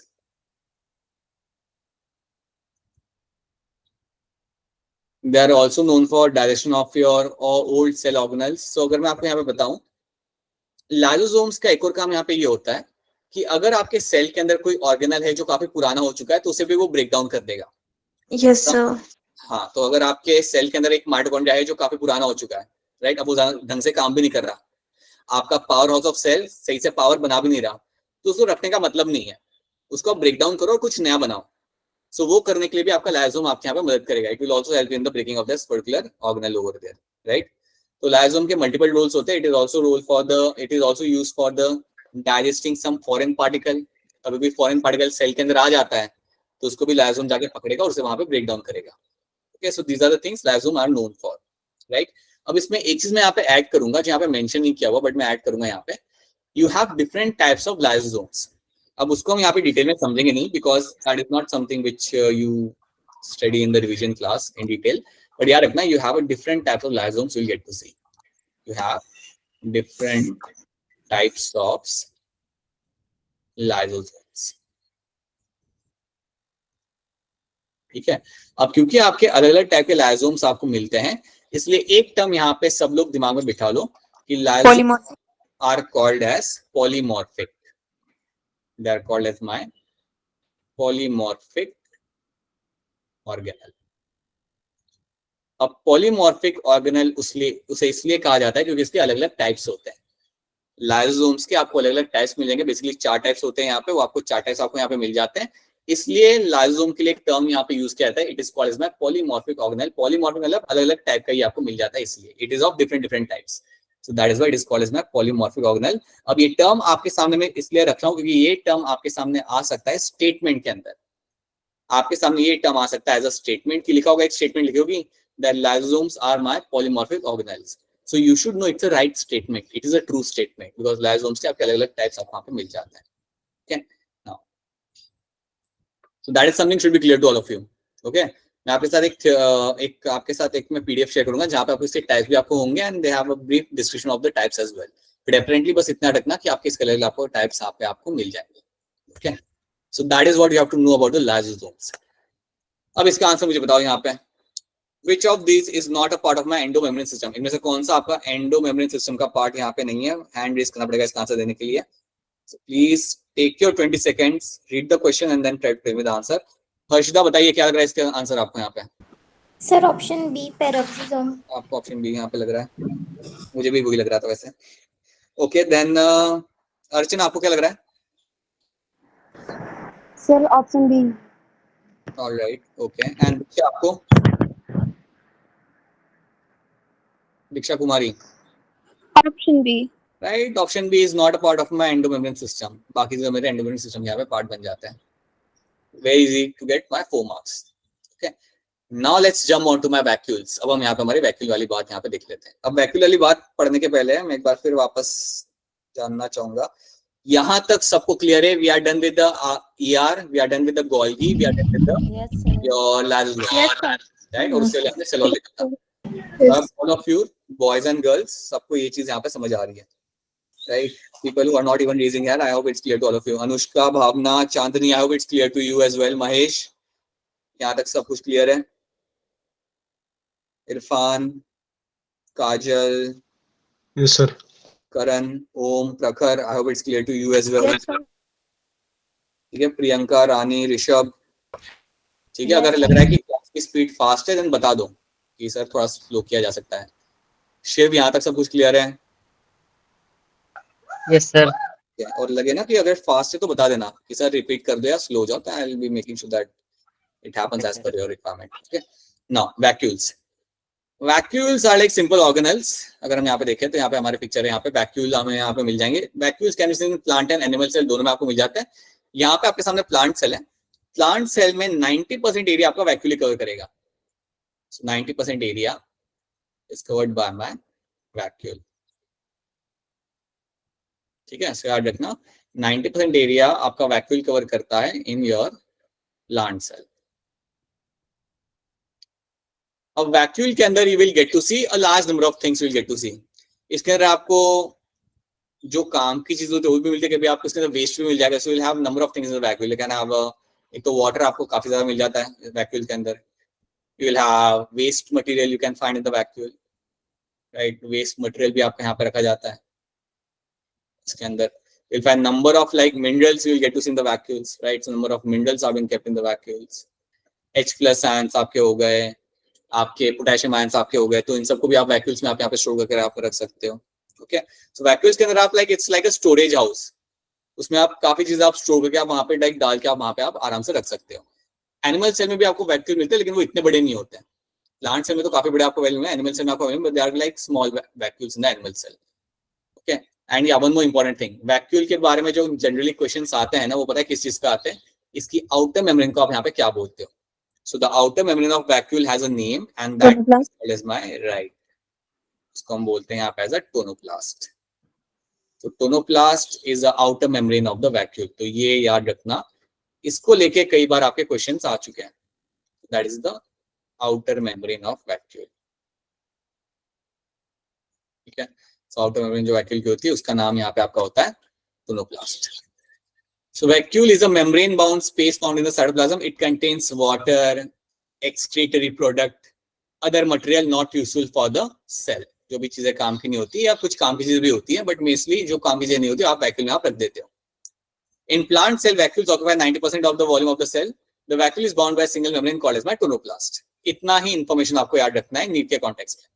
इतना इंफॉर्मेशन आपके लिए इनफ होता है आपका क्वेश्चन सॉल्व करने के लिए। That is only thing you have to know. Okay, then amoeba के अंदर भी आपको मिलता है, you called them as a contractile vacuole in amoeba. ये आपने पढ़ा होगा चैप्टर 2 जो आपने पढ़ा होगा तब, राइट? वहां पे you have a contractile vacuole. It is important for excretion and osmoregulation. So याद रखना, अमीबा में जो आपको कॉन्ट्रैक्टाइल वैक्यूल मिलता है उसके दो काम होते हैं, एक्सक्रीशन का और दूसरा काम होता है आपके ऑस्मो रेगुलेशन का।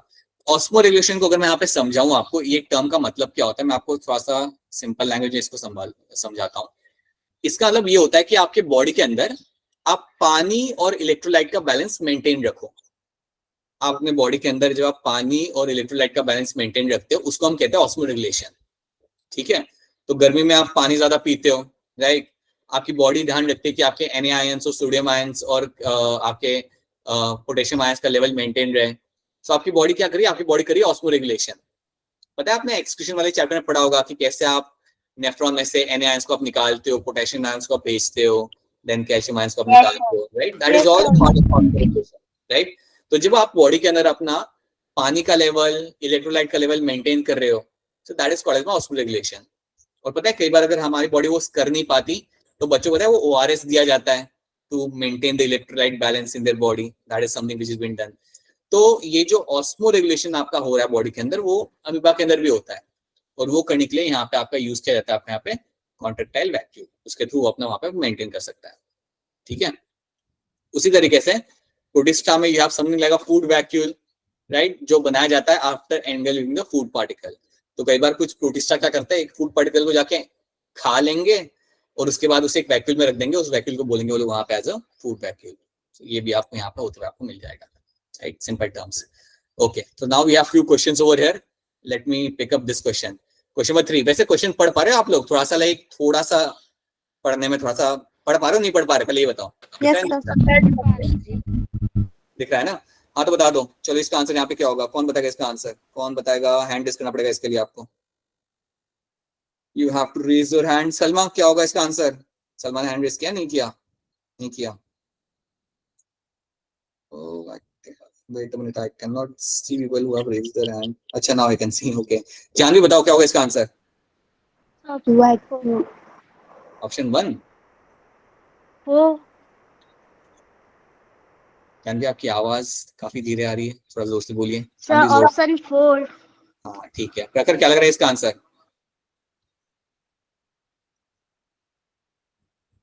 प्रखर, इतना टाइम नहीं लगा सकते करने के लिए? अच्छा प्रखर, फटाफट बता दो। अगर आपको कह रहे हो कि ऑप्शन 4 है मेरा आंसर यहाँ पे, मुझे बता दो वैक्यूल का आउटर लेयर को हम क्या बोलते हैं प्रखर? टोनोप्लास्ट। प्रखर से पूछ रहा हूँ। ऑलराइट, ठीक है। Yes, option 4 is going to be correct answer over here. ठीक है, ऑलराइट, इसका आंसर तो आ गया। चलो ये वाला देखते हैं। क्वेश्चन नंबर 2 यहाँ पे पढ़ो ध्यान से, इसका आंसर तो मुझे यहाँ पे ध्यान से देखते हैं। Raise your hand, look at the question and then raise your hand. Shiv, क्या लग रहा है इसका answer? Sir option 3 sir. Option 3 लग रहा है। प्रिया, आपको क्या लग रहा है? Priya is not saying anything. Priya is finding the button to unmute herself. Okay, Mahesh आप बताओ तब तक क्या होगा इसका आंसर? सर सी। महेश, मुझे ये भी बता दो कि अगर मुझे पीएच मेंटेन करना है अंदर 5-4 का मेंटेन करा तो मैं क्या करूंगा, क्या डालूंगा अंदर में?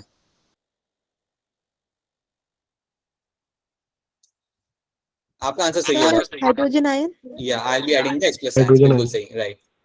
हाँ जी बिल्कुल सही, H+ आयन में वहां पे अंदर डालते रहूंगा मेरे लाइसोसोम के, सो दैट मेरा पीएच वहां पे मेंटेन रहेगा। यस, सो ऑप्शन सी बनता है मेरे यहाँ पे as a correct answer. Okay, then membrane bound vesicular structure form by process of packaging in the Golgi apparatus. कौन सा वो स्ट्रक्चर था जो बनता था गोल्गी बॉडी में से? तमनप्रीत बताओ इसका आंसर क्या होगा, जल्दी बताओ तमनप्रीत, आगे बढ़ना है, चलो जल्दी तो बताओ। लाइसोसोम। लाइसोसोम, तमनप्रीत कह रही है, and I am assuming that आप सब भी आप ये बात आप जानते हो कि लाइसोसोम आपके बनाए जाते हैं from the Golgi apparatus. Yes, that's going to be a true thing. इसका आंसर मैं दे देता हूं, membranes of vacuole, I am answering tonoplast. Right. Okay, so that's something you'll get to see. Now let's start with the journey of my mitochondria. Mitochondria क्या है, क्या करता है, इसको हम यहाँ पे देखते हैं। ठीक है, चलो। So mitochondria, power house of cell, ये हम नहीं बोलेंगे क्योंकि हम अब 12th में आ चुके, नीट के लिए पढ़ रहे हैं। So let's see beyond that. So यहाँ पे काम करते हैं। अरे I need a space. I don't have a space. I'll use this space. ठीक है। So let me make a mitochondria over here. Okay. Now mitochondria will be having like outer membrane and will have a inner membrane. ठीक है, so I have outer membrane, इसको मैं OM करके लिखूंगा short में, and ये मेरा यहाँ पे this green one is my outer membrane and this is my inner membrane. Right, बीच में जो मेरा यहाँ पे स्पेस है, बीच वाले स्पेस को कोई बताएगा क्या कहते हैं इसे? यहाँ पे मुझे याद नहीं आ रहा। हाँ, that is your matrix. Matrix. And this is my matrix over here. And then you have the space between the outer membrane and inner membrane. This space over here is called as my intermembrane. बिल्कुल सही, that is called as my intermembrane space. So it's called the intermembrane space. Okay. अब कुछ चीजें काफी clearly याद रखना। आपका जो मैट्रिक्स है, मैट्रिक्स के अंदर आपको काफी इंटरेस्टिंग चीजें आपको यहाँ पे मिल जाती है। You will have your DNA, यहाँ पे आपको DNA मिल जाएगा। So you'll have your DNA over here. ठीक है, DNA आपको यहाँ पे मिल जाता है। उसके साथ साथ एक और इंटरेस्टिंग चीज आपको यहाँ पे ये मिलती है कि आपका जो माइटोकॉन्ड्रिया है, इसके मैट्रिक्स में आपको मिलते हैं यहाँ पे राइबोसोम्स देखने के लिए। इसने आपके खुद के DNA भी रखा हुआ है इसने अपने पास, और खुद के राइबोसोम्स भी इसने अपने पास यहाँ पे रखे हुए हैं। So it has kept the ribosomes and DNA over here. So that is something should be clear to you कि इसने मैट्रिक्स के अंदर आपको DNA भी मिल जाएगा, it will have its own ribosome as well. तो इसके अंदर आपको खुद के राइबोसोम्स भी आपको देखने के लिए यहाँ पे मिल जाते हैं। ठीक है, दो चीज आपको यहाँ पे याद रखनी है। नाउ इंटरेस्टिंग बात यहाँ पे ये है कि इसके पास खुद का DNA है, खुद के राइबोसोम्स, और ये जो राइबोसोम्स इसके पास होते हैं ना, ये होते हैं 70s राइबोसोम्स। याद रखना, आखिरी बार आपने 70s राइबोसोम्स किसके पास देखे थे? बैक्टीरिया के पास आपने देखे थे 70s राइबोसोम्स। वही राइबोसोम्स यहाँ पे भी मिल जाएंगे आपके माइटोकॉन्ड्रिया के अंदर। किसी का कोई सवाल था क्या? नहीं। 70s राइबोसोम्स जो आपको यहाँ पे दिख रहे हैं, बेटा आई थिंक इसका माइक ऑन है, आपने आपको म्यूट कर लो ताकि डिस्टर्बेंस ना आए। सो राइबोसोम्स जो आपको यहाँ पे मिल रहे हैं, याद रखना, these ribosomes are well known for making their own protein. So mitochondria अपने प्रोटीन बना सकता है। याद रखना, माइटोकॉन्ड्रिया अपने प्रोटीन चाहे तो बना सकता है और बनाता भी है। It makes its own protein. Okay. Now the mitochondria will have its own DNA, which is quite interesting कि खुद के पास खुद का DNA, right? Or it will also have its own ribosome, which are going to be which will be used to make its own protein.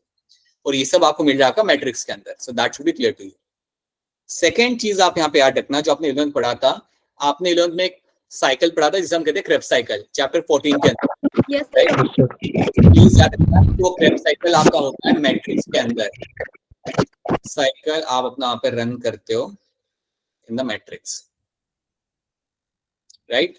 So Krebs cycle आपका run किया जाएगा आपके matrix के अंदर। जो क्रेब्स साइकिल आपका होता है आपका मैट्रिक्स के अंदर, ये बात आप हमेशा याद रखना।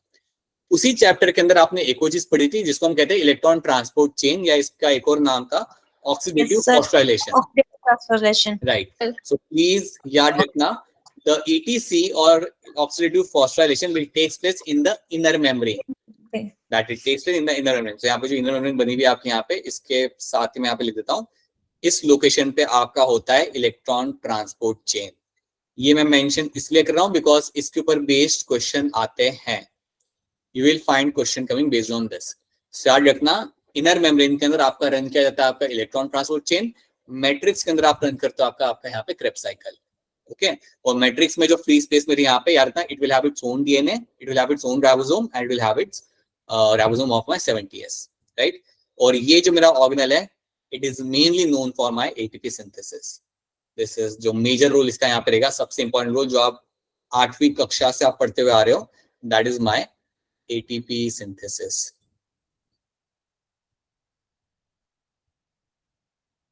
This is what it is been known for, ठीक है।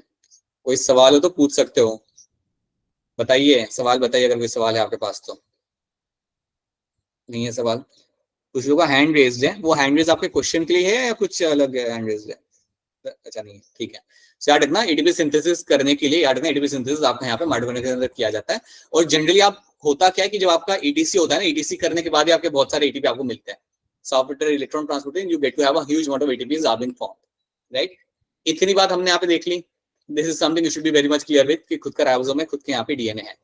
एक चीज मैं आपको बताना चाहूंगा कि जो डीएनए यहाँ पे होता है ना, ये होता है सर्कुलर डीएनए। जो डीएनए यहाँ पे होता है, this is my circular DNA. आखिरी बार सर्कुलर डीएनए हमने कहाँ पे देखा था? Bacteria, prokaryotes. बैक्टीरिया। आखिरी बार सर्कुलर डीएनए हमने जो देखा था, हमने बैक्टीरिया में ही देखा था। काफी इंटरेस्टिंग बात है कि आपके बॉडी में, आपके सेल के अंदर एक माइटोकॉन्ड्रिया है, उसके पास वो सारे ट्रेट्स हैं जो एक बैक्टीरिया के पास होते हैं। It has a ribosome which is 70s. It has a DNA which is going to be a circular one, right? And it makes its own protein. So it's quite interesting to see that कि आपके mitochondria के अंदर you have all those traits which are seen in bacteria. Okay? तो इतनी story पहले आप यहाँ पे याद रखना. This is a few things you have to know. अब यहाँ पे क्या लिखा हुआ हम यहाँ पे देख लेते हैं. So typically it is a sausage shaped cylindrical having a diameter of like 0.121 micrometer and a length around like 1 to 4.1 micrometer. That is the length we will get to see. Okay. Number of mitochondria is variable depending on the physiological activity of the cell. Mitochondria are the site of aerobic respiration and ATP production. यहाँ पे आपका होता है aerobic respiration, यहाँ पे आपका होता है ATP production. आपका यहाँ पे ample amount पे आपका यहाँ पे होगा. अब आप मुझे कोई सोच के बताओ हैंड रेस करके कि आपके बॉडी में कौन से एरिया में माइटोकॉन्ड्रिया का अमाउंट काफी ज्यादा होगा और क्यों? अगर कोई सोच सकता है तो बताओ मुझे.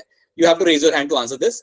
In which part of the body I can find a huge amount of mitochondria and what is the reason for that? बताइए जानवी, क्या लग रहा है आपको इसका आंसर? के मतलब what do you think about this? Sir muscle cells. ठीक है, ओके. मसल सेल में आपका अमाउंट काफी ज्यादा रहेगा. उसका रीजन क्या लग रहा है आपको यहाँ पे जानवी? सर क्योंकि आप मसल्स को रेगुलरली यूज करते रहते हो. आपके मसल्स आप रेगुलरली आप हमेशा यूज करते हो. They are always in the need of like energy.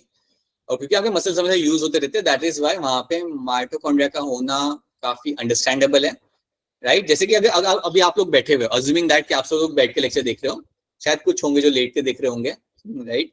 But जितने भी आप लोग यहाँ पे बैठे हुए हो, सो आपकी नेक जो आपके यहाँ पे जो लाइक अपराइट है, आपकी जो बॉडी जो अपराइट है, वो रखने के लिए भी आपके मसल कॉन्ट्रैक्ट कर रहे हैं. उसे भी रखने के लिए आपके मसल्स अभी कॉन्ट्रैक्ट कर रहे हैं और वो सब करने के लिए एटीपी का इस्तेमाल किया जाता है. So yes, muscles will have a huge amount of mitochondria, right. और वहां पे आपका एटीपी आपका हमेशा पे बनाया जाएगा क्योंकि उनको आप रेगुलरली यूज कर रहे हो. ओके.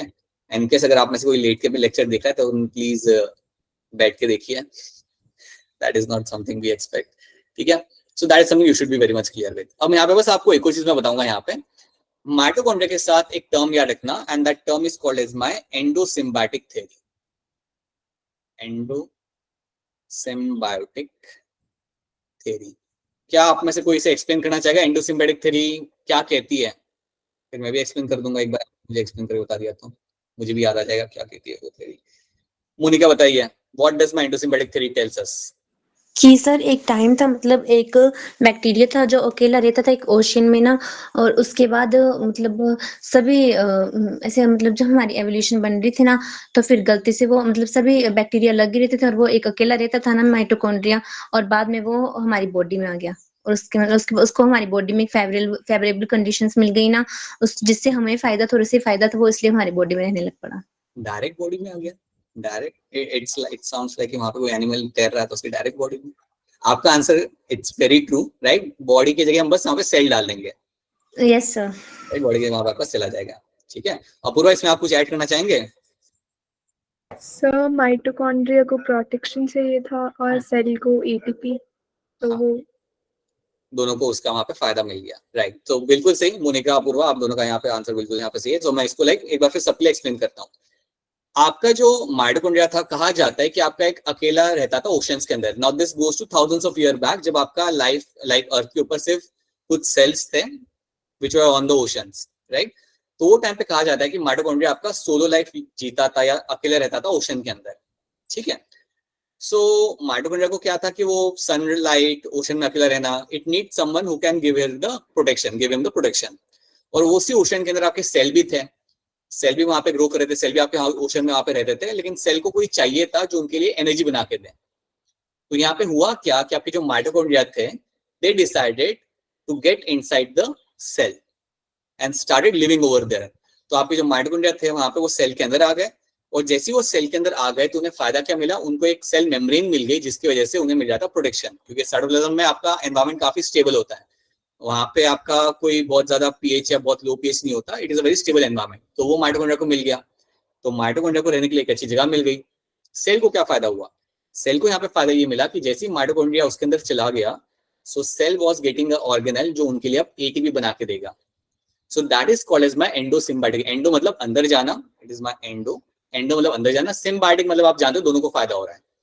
सो और यहाँ पे कई सारे एविडेंस है कि जो कह सकते कि माइटोकॉन्ड्रिया पहले अकेला रहता होगा।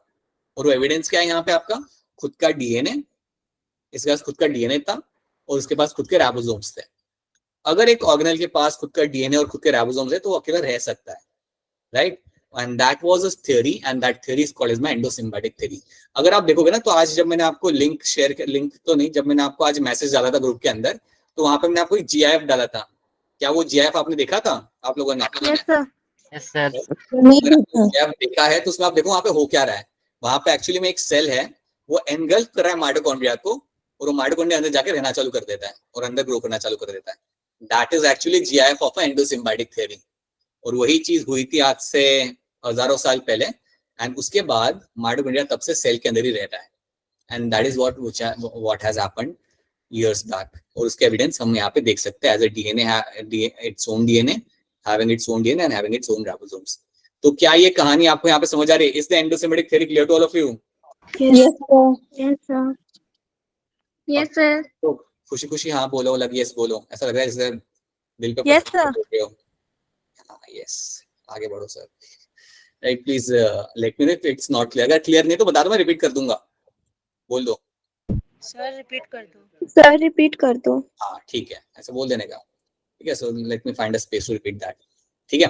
समझ लो यहाँ पे कि आपका यहाँ पे, मेरा यहाँ पे माइटोकॉन्ड्रिया रह रहा है ओशन में अकेला, ये मेरा यहाँ पे माइटोकॉन्ड्रिया अकेला रह रहा है। आप पूछोगे कि अकेला क्यों रह रहा है, तो मैं बोलूंगा अकेला वो इसलिए रह रहा है क्योंकि उसका है सब कुछ अकेला रहने के लिए। It has its own DNA, it has its own DNA and it has its own ribosomes, तो वो अकेला रह सकता है। लाइफ में क्या ही चाहिए आपको, डीएनए चाहिए और प्रोटीन बनाने के लिए आपको राइबोसोम चाहिए, आप रह सकते हो अकेले। सो that is what mitochondria is living, right. आज से हजारों साल पुरानी बात है ये, राइट। और उसी ओशन में समझो कि आपके यहाँ पे सेल भी है, उसी ओशन में आपका यहाँ पे सेल भी आपका यहाँ पे खड़ा है। सेल के पास सब कुछ है, सेल के पास न्यूक्लियस है, यहाँ पे सारी लाइफ की खुशी है सेल के पास, बट एटीपी बनाने के लिए उसके पास ज्यादा कुछ है नहीं। सो एटीपी बना तो पा रहा है, फोटोसिंथेसिस के दौरान एटीपी बन जाता है, आप जानते हो, during light reaction ATP can be form, but इतना एटीपी नहीं बन पा रहा, राइट। तो सेल के पास सब कुछ है, but it does not have someone जो उसके लिए एटीपी बना के दे, उसका शॉर्ट एटीपी बना के दे अच्छे अमाउंट, राइट। तो एंडोसिम्बायोटिक ये कहती है कि आपका जो माइटोकॉन्ड्रिया था उसको चाहिए था प्रोटेक्शन। सो माइटोकॉन्ड्रिया की यहाँ पे रिक्वायरमेंट क्या है, यहाँ पे the mitochondria has a requirement of it needs protection. ये कह रहा है कि मुझे चाहिए protection from the outer environment, ये इसकी है यहाँ पे रिक्वायरमेंट। सेल की क्या रिक्वायरमेंट है आपके यहाँ पे? सेल की रिक्वायरमेंट है कि उसे चाहिए कोई जो उसके लिए बना के दे आपका यहाँ पे ATP. It needs ATP synthesis करने वाला कोई ऑर्गेनेल चाहिए। सो एटीपी इसको चाहिए ज्यादा अमाउंट में, it needs ATP in the high amount. तो कहा यह जाता है कि जो मेरा माइटोकॉन्ड्रिया था इसने डिसाइड किया कि हम सेल के अंदर चले जाते हैं। इट हैज डिसाइडेड कि हम चले जाएंगे सेल के अंदर, और ये हुआ था आज से हजारों साल पहले जब लाइफ कुछ ज्यादा थी नहीं अर्थ के ऊपर, you are having few cells in the oceans. तो ये माइटोकॉन्ड्रिया आपका सेल के अंदर चला गया। अब जैसे मेरा माइटोकॉन्ड्रिया सेल के अंदर चला गया तो यहाँ पे फायदा मिल गया उसे, क्या फायदा मिल गया उसे? मिल गई उसकी प्रोटेक्शन। और जैसे ही माइटोकॉन्ड्रिया सेल के अंदर चला गया तो सेल को भी यहाँ पे फायदा मिल गया। सेल को क्या फायदा मिलेगा यहाँ पे? सेल को फायदा मिला यहाँ पे कि उसके पास एक ऑर्गेनल आ गया जो आपको एटीपी बना के दे सकता है। सो दोनों को यहाँ पे फायदा हो गया, विन विन सिचुएशन है दोनों के लिए मैं कहूंगा प्लस प्लस, इसको भी फायदा है यहाँ पे, इसको भी फायदा है यहाँ पे। इसको हम बोलते हैं यहाँ पे एज एंडोसिम्बायोटिक थ्योरी। दिस कहानी over here is called as my endosymbiotic theory. ठीक है, एंडो मतलब अंदर जाना, सिम्बायोटिक मतलब दोनों को फायदा होना। सो that is my endosymbiotic theory जो इसके लिए लागू होती है। बल्कि एंडोसिम्बायोटिक थ्योरी इवन लागू होती है यहाँ पे क्लोरोप्लास्ट के लिए भी, राइट? याद रखना ये बात, आगे हम देख लेंगे एक बार उसे, बट याद रखना एंडोसिम्बायोटिक थ्योरी माइटोकॉन्ड्रिया के लिए तो है ही यहाँ पे कि वो ऐसे अंदर गया था और वो रहने लगा वहां पे, and that is my endosymbiotic theory over here. So ये चीज याद रखना आप लोग। I hope now it's clear to all of you. ठीक है, this is my endosymbiotic theory. So ये याद रखना। Now let's see couple of questions over here. एक क्वेश्चन है सर। हाँ बताओ। तो सर अगर सेल बिना बिना माइटोकॉन्ड्रिया के भी एटीपी फॉर्म कर सकता है सर? हाँ कर सकता है बिल्कुल। सी देखो, अब आप याद करो अपना लाइट रिएक्शन को, आप याद करो लाइट रिएक्शन जब होता है तब आप लाइट रिएक्शन के टाइम पे आप एटीपी बनाते हो, है ना? You make the ATP during the light reaction. वहां पे भी आपका इलेक्ट्रॉन ट्रांसपोर्ट चेन रन होता है, याद करो। PS2 से PS1 पे जाता है इलेक्ट्रॉन, देन वो जाता है आपका आपके NADH के पास। तो जब वो आपका रन हो रहा होता है आपका इलेक्ट्रॉन ट्रांसपोर्ट चेन, तब आप H+ आयंस को अंदर लाते हो और उसी H+ आयंस को रन करके आप बनाते हो आपका एटीपी। तो बिना माइटोकॉन्ड्रिया के भी आप एटीपी बना सकते हो, you can make that happen. But हाँ, उतना अमाउंट पे आप नहीं बना पाओगे इतना माइटोकॉन्ड्रिया के साथ आप बनाते हो। सो वो एक आपको एडवांटेज यहाँ पे आपको मिल रहा है। ठीक है, तो याद रखना you can form the ATPs without mitochondria but not in that amount. So ये वाला सेल बना सकता था एटीपी, बट उस अमाउंट में नहीं जितना माइटोकॉन्ड्रिया के साथ बना सकते हो। हाँ बेटा बोलो। सर एनिमल सेल्स में एटीपी विदाउट माइटोकॉन्ड्रिया कैसे बनेगा? नहीं, लेकिन ये एनिमल सेल नहीं तो एक नॉर्मल सेल है। It is just a sir cell. हम लोग के सेल में माइटोकॉन्ड्रिया कैसे आया? हमारे सेल के अंदर oh, so now it has taken a progressive evolution. पहले तो आपका ये बेटा तब की बात है जब आपके सेल्स ही बहुत प्रिमिटिव थे। जब आपके सेल्स प्रिमिटिव सेल थे, जब उनके अंदर माइटोकॉन्ड्रिया आना चालू हुआ, जब इसके अंदर माइटोकॉन्ड्रिया आ गया, ठीक है। अब इस सेल में से अलग अलग टाइप के सेल्स बनना चालू हुआ है, तो उन सब के अंदर हमेशा से माइटोकॉन्ड्रिया था। एंड फिर उन सेल्स में से धीरे धीरे करके आपकी लाइफ इवॉल्व होती गई। तो वही सेल में से फिर आपका प्रोटिस्टा बना। उन्हीं सेल्स में से slowly we got to found that some complex, some more cells were formed which were leading to some initial animals, initial small animals। तो उन सारे सेल्स के अंदर आपको माइटोकॉन्ड्रिया मिला।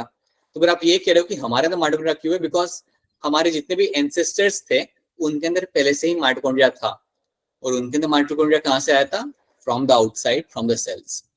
ठीक है, तो इन सेल्स में से फिर बाद में आपके जितने सेल्स बने उन सारे सेल्स के अंदर आपको माइटोकॉन्ड्रिया मिला, और उन्हीं सेल्स में से फिर आपके बाकी के सारे एनिमल्स और प्लांट्स आके बने, राइट?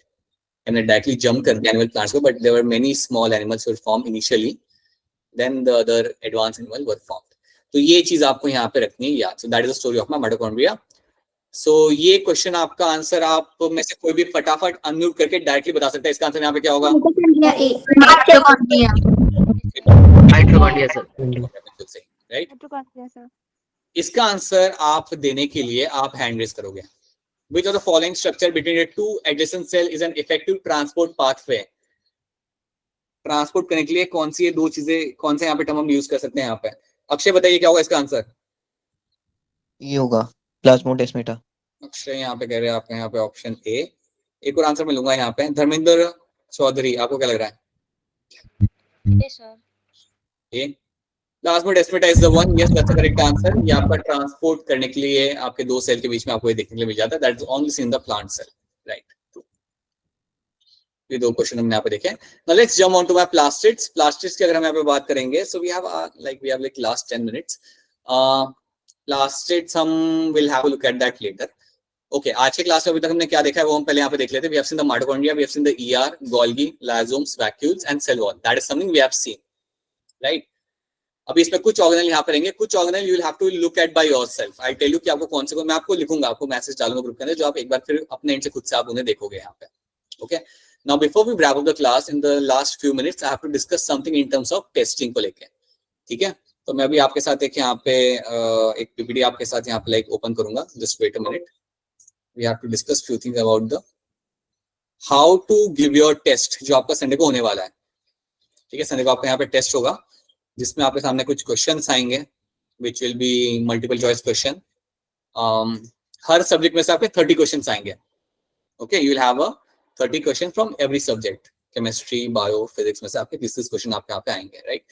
क्या चीजों का आपको ध्यान रखना है गिविंग द टेस्ट, वो मैं आपको यहाँ पे आपके साथ थोड़ा डिस्कस करूंगा. सो जब हम टेस्टिंग यहाँ पे बात करते हैं तो आपको दो चीज का यहाँ पे ध्यान रखना है. एक तो आपको आपका टाइम मैनेज करना आपको यहाँ पे आना चाहिए. You have to manage your time and you have to avoid the negative marking. So समझो अगर आपका टेस्ट 2 घंटे का है तो ऐसा मत करना कि आपने पूरा टाइम आपने फिजिक्स में स्पेंड कर दिया, पूरा टाइम आपने केमिस्ट्री में स्पेंड कर दिया, बायो में स्पेंड कर दिया और बाकी के लिए आपको टाइम नहीं मिला. समझो अगर आप बायो के 30 क्वेश्चन अगर आप निकाल रहे हो, सो 30 क्वेश्चन आप like you shouldn't take more than 30 minutes. आप अगर पहली बार टेस्ट दे रहे हो तो मैं एक्सपेक्ट करूंगा कि आप 45 मिनट्स से आप ले लो ज्यादा से ज्यादा, बट उससे ज्यादा आप टाइम वहां पे ना लो. And then you have to come back to your physics and chemistry, और आपको उसके अंदर फिर आपको like you can give a more amount of time. General idea यहाँ पे ये रहता बेटा कि बायो आप कोशिश करो कि 30 मिनट में आपका हो जाए एंड देन फिर आप बाकी का टाइम आप दे पाओ यहाँ पे आपका फिजिक्स और केमिस्ट्री को लेके. ठीक है, तो अगर आपका 2 घंटे का टेस्ट है आप यहाँ पे you like give 30 minutes 40 minutes to biology and then you spend more amount of time in physics and chemistry, क्योंकि आप जानते हो फिजिक्स के अंदर आपको न्यूमेरिकल सॉल्व करने में आपको लगेगा वहां पे आपका time. So that is why you should spend more time over there. Okay, second important चीज, अगर आपको क्वेश्चन नहीं आ रहा, कोई आइडिया नहीं है क्वेश्चन का, देन उसे छोड़ दो. अगर आप वैसे ही गेस करके उसे आंसर दे रहे हो then it doesn't serve the purpose. आपका गलत हो जाएगा, आपके माइनस में मार्क आ जाएंगे, राइट. आपका वो -1 फिजूल में हो जाएगा. सो अगर आपने क्वेश्चन देख रहे हो आप और क्वेश्चन देख के लग रहा है कि यार ये मैंने सुना नहीं है, ना ही मैंने रिवीजन के टाइम में मैंने इसे देखा था, ना ही क्लास में इसे कवर किया गया था, लेट द क्वेश्चन गो. ठीक है, so please make sure that you avoid the negative marking, क्योंकि उससे काफी आपका स्कोर नीचे आ जाता है. तो अगर 30 क्वेश्चन है, लग रहा है कि मेरे, पहले तो आप पेपर को अच्छे से देख लो, सारे क्वेश्चन को देख लो. जो क्वेश्चन इजी लग रहे हैं उन्हें फटाफट कर दो, राइट. जो क्वेश्चन लग रहा है कि यार इसको मैं थोड़ा बाद में देखता हूँ, अभी थोड़ा मैं कर सकता हूँ इसे लेकिन अभी नहीं कर सकता, I have to spend some time, तो आप बाद में करो, राइट. एंड जो क्वेश्चन है जो आपको लग रहा है कि नहीं यार ये तो मैंने सुना ही नहीं है, then you let the question go. Okay, so अगर आपको लग रहा है कि मुझे 30 में से मेरे 20 क्वेश्चन मुझे पक्के से आते हैं, तो आप 20 पक्के क्वेश्चन आप कर लो. उसके बाद अगर आपको लग रहा है कि मेरे पास 3 क्वेश्चन ऐसे है जिसको लेकर मैं कर सकता हूँ लेकिन श्योर नहीं हूँ, वो भी आप अटेम्प्ट कर सकते हो. वो भी अगर आपको लग रहा है कि ये 2 में से कोई एक ऑप्शन होगा, 2 ऑप्शन तो पक्का ही नहीं है, ये बाकी के 2 ऑप्शन है बी एंड सी, उसमें कोई एक हो सकता है, देन आप उसे कर लो. वैसे क्वेश्चन को आप गेस करके आप कर सकते हो. बट बाकी के जो क्वेश्चन है अगर आपको लग रहा है कि मैंने सुने ही नहीं है, then let them go. Don't waste your time solving those questions because you will end up getting -1 for them. इसके लिए हर एक के लिए आपका -1 यहाँ पे आ जाता है. तो ये 2 चीजें मेन है जो आपको यहाँ पे याद रखनी है. The main things you have to know over here, right. So that is something which is been mentioned over here. ये मैं आपके साथ एक बार स्लाइड भी शेयर कर दूंगा कि आपको काफी टैक्टिकली ये करना है. अगर 4 ऑप्शन आपको दिख रहे हैं तो आप देख लो कि कौन से ऑप्शन इसमें से गलत है. आपको लग रहा है कि यार ए हट गया मेरा यहाँ पे, सी भी मेरा यहाँ पे हट गया, अब देखिए बी एंड डी. अब बी एंड डी को लेके मैं थोड़ा यहाँ पे कंफ्यूज हूँ कि इनमें से कौन सा आंसर होगा. इतना अगर आपने कर लिया है तब भी आप यहाँ पे लाइक टैक्टिकली आप यहाँ पे गेस ले सकते हो कि अच्छा बी एंड डी लग रहे हैं मुझे यहाँ से, let me take a shot over here and let me go with the answer. ऐसा हमेशा नहीं करना. ऐसा नहीं है कि आप 30 क्वेश्चन में से 30 के लिए सबके लिए ऐसा कर रहे हो. ऐसा सिर्फ उन क्वेश्चन के लिए करना है जिसमें लग रहा है कि यार इनको लेकर मैं थोड़ा डाइसी हूँ, उसमें आपको ये करना है. जहां पे आप श्योर हो, और आपको कुछ क्वेश्चन के लिए तो श्योर होना ही चाहिए. ऐसा ना हो ना कि आपके 30 क्वेश्चंस आपके सामने और हर एक क्वेश्चन के लिए आप डाइसी हो कि नहीं मुझे बी एंड डी में से सी लग रहा है. दैट इटसेल्फ मींस की प्रिपरेशन हुई नहीं है, right. This will only happen for few questions, और उन फ्यू क्वेश्चंस के लिए rather than leaving those questions you can attempt those questions over there, right, by having this tactical idea कि यार मेरे 2 ऑप्शन तो हट चुके हैं, इन दोनों में से कोई एक होगा and then I can go with the answer. तो ये चीज का ध्यान रखना, right. One more thing you have to ensure that कि जब आप टेस्ट दे रहे हो या like make sure that like you are very in a relaxed state. Okay, आराम से like अपना फोन साइड में लेके बैठो and then give the test. ऐसा होना नहीं चाहिए कि आप बाहर बैठे हो, like काफी कुछ हो रहा है बाहर एनवायरमेंट के, then giving the test. Make sure that you keep yourself in a position in a place जहाँ पे आप आराम से बैठ रहे हो. You can spend your 3 hours and then give the test. ऐसा मत करना कि आप like हड़बड़ी में टेस्ट दे रहे हो, so उससे आपका स्कोर नहीं बनता. Okay, and please take this test very seriously so that you get an idea how to solve the questions, right. And also we get an idea that what are the issues you are facing during the test, right. जो होगा which is very understandable, right, but we can work on that. And we can only work on that जब आप उसे test को दोगे. Okay, so please make sure you give that test, right. Okay, so that is something which जो मैंने यहाँ पे mention किया था, आप यहाँ पे राइट में देख सकते हो. टाइम मैनेजमेंट, स्ट्रेटेजिक गेसिंग, मिनिमाइज नेगेटिव मार्किंग, ये सब आपको यहाँ पे ध्यान रखना है इन सब चीजों का, राइट. टेस्ट कितने बजे से होगा? टेस्ट बेटा जनरली होता है कि उसकी लिंक आपको दिन भर आपको मिल जाती है, सो सुबह से लेकर शाम तक की लिंक ओपन रहती है, तो आप कभी भी आपके टाइम के अंदर आप दे सकते हो।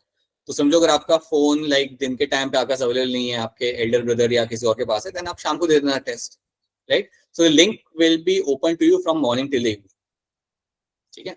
Pressure I don't think it will be a much more pressure वाला चीज इनिशियली, अभी वाला करेगा नहीं, ये बाद में ज्यादा आएगा जब आपका 720 मार्क का टेस्ट लेंगे हम तब, right. So that won't be concern and make sure you get a very good score. वो भी कैलकुलेट करना कि मैंने 30 में से मेरे 15 क्वेश्चन सही बन चुके तो मेरा इतना स्कोर मेरा बन रहा है, राइट। वो भी कहीं ना कहीं दिमाग में रखना, राइट। अगर तुम्हें लग रहा है कि मेरे 25 क्वेश्चन सही बैठ रहे 30 में से, मतलब मेरा 100 मार्क्स मेरे बन चुके हैं, अब मैं उस 100 को 96 नहीं करना चाहता, फिजूल में और 4 क्वेश्चन गलत करके मुझे 100 के 96 नहीं करने मुझे वहां पे। So that is something should be also there in your head, right. 100 के अगर तुम्हारे 80 85 अगर तुम्हें लग रहा है कि मेरे कंफर्म बन रहे हैं, तो मैं मूव करूंगा अब मेरा फिजिक्स और केमिस्ट्री की तरफ। मुझे फिजूल में यहाँ से मुझे नेगेटिव मार्किंग करके मुझे मेरे 80 के 70 नहीं करने हैं, 80 के मुझे 75 मुझे वहां पे नहीं करना। I will move to chemistry, I will move to physics, मैं वहां से अपने स्कोर उठाऊंगा और ओवरऑल स्कोर मेरा मैं यहाँ पे अच्छा कर लूंगा। यही आपको करना होता है मेन एग्जाम के अंदर भी। बायो में अगर आपको लग रहा है कि आपका 290 300 अगर आपका आ रहा है, उसके बाद वाले क्वेश्चंस को लेकर आप श्योर नहीं हो, आप मूव करो फिजिक्स की तरफ, right, and then you get your 100 score, 110 score in physics, and then you move to your chemistry and get your around like 120 140। इतना अगर आप कर लेते हो, आपका एमबीबीएस सीट आपका सेकंड राउंड तक स्टेट कोटा पे आपका कंफर्म हो जाता है, right. So that is what you have to understand. See so एक और चीज, स्कैन थ्रू पेपर। अब आपको यहाँ पे पेपर तो मिलेगा नहीं आपका, बट आपका जो इन द सेंस आपको हार्ड कॉपी तो आपको मिल नहीं रही, यू हैव योर मोबाइल, सो आप अपने क्वेश्चन फटाफट स्कैन कर सकते हो। समझो आप डिसाइड करते हो कि आपको बायो करना है, जनरली वी हैव सीन कि पीसीपी पे बच्चे बायो पहले करते हैं बिकॉज वो फटाफट हो जाता है and then they can spend time for physics and chemistry. तो अगर आपको बायो पहले करना है then scan through the paper quickly, अच्छा ये आता है ये आता है ये आता है ये नहीं आता ये नहीं आता करके वो चीज आप कर सकते हो, राइट। तो इसलिए आप उसको फिर आप टाइम को आप इक्वली आप डिवाइड कर पाओगे सही तरीके से, कि जैसे कि मैंने आपको बोला कि आप स्पेंड करे हो अपने लाइक यहाँ पे आपके 40 minutes for your biology, then उसके बाद remaining time you have ample amount of time for your chemistry and physics के लिए, राइट। 120 मिनट्स में अगर आप 40 लगा रहे हो तो you still have your 80 minutes for your chemistry and physics को लेके। अब इसी 40 को अगर आप और थोड़ा कम कर दो, इसी 40 को अगर आप कर दो यहाँ पे आप 30 मिनट्स, तो आपको और टाइम मिल जाता आपका फिजिक्स के लिए, आपका और टाइम मिल जाता आपको केमिस्ट्री के लिए, ठीक है। तो ये आपको टैक्टिकल मूव आपके एंड से आपको लगाना पड़ेगा, you have to think tactically in that way कि जितना मैं कम टाइम ले रहा हूँ बायो के अंदर, उतना मुझे ज्यादा टाइम मिला मेरे यहाँ पे फिजिक्स के लिए। अगर मैं जानता हूँ कि मुझे कैलकुलेशन में टाइम लगता है, अगर मैं जानता हूँ, मैं आई नो माई सेल्फ कि मुझे कैलकुलेशन में टाइम लगेगा, then I should spend more time in physics. So in that case मुझे यहाँ पे थोड़ा अपना टाइम लाइक कम लेना चाहिए। मेरा बायो स्ट्रॉन्ग है और बायो करता हूँ, move on to physics, right. Chemistry में न्यूमेरिकल कम रहते हैं, so that is not something which will take more amount of time, okay. So हाँ, स्किप एंड रिटर्न का मतलब यहाँ पे ये है कि अगर नहीं आ रहा या लग रहा है कि इसे मैं बाद में करता हूँ तो स्किप करो, और जब सारा पेपर हो जाता है, समझो तुमने पूरा पेपर कर दिया 100 मिनट के अंदर कर दिया आपने पेपर पूरा, you still have your 20 minutes, right. इतना तुमने टाइम यूज कर लिया, तुम्हारे पास स्टिल आपके पास है आपके यहाँ पे 20 मिनट्स आपके यहाँ पे रिमेनिंग आपके यहाँ पे हो जाते हैं। अब इन 20 मिनट्स के अंदर आप आओ वापस उन क्वेश्चन के ऊपर जो आपने नहीं किया। ऐसा मत करना कि सबमिट करके खत्म कर दिया, please don't do that, we have seen that happening. कई सारे बच्चे ऐसा करते हैं कि फटाफट क्वेश्चन पेपर खत्म करते हैं, कंप्लीट करते हैं and then just submit the paper. वैसा मत करना, that does not help you in a long run. Please remember why you attend this classes and what is the purpose of coming over here in the evening and spending time over here, right? We all of you should be very clear with कि आपका end goal क्या है, that you should end up at your right place, और उसके लिए on the weekly basis you have to spend your complete time solving the paper। ऐसा मत करो कि जल्दी पेपर खत्म कर दिया और wrap up कर लिया, वैसा मत करना, right?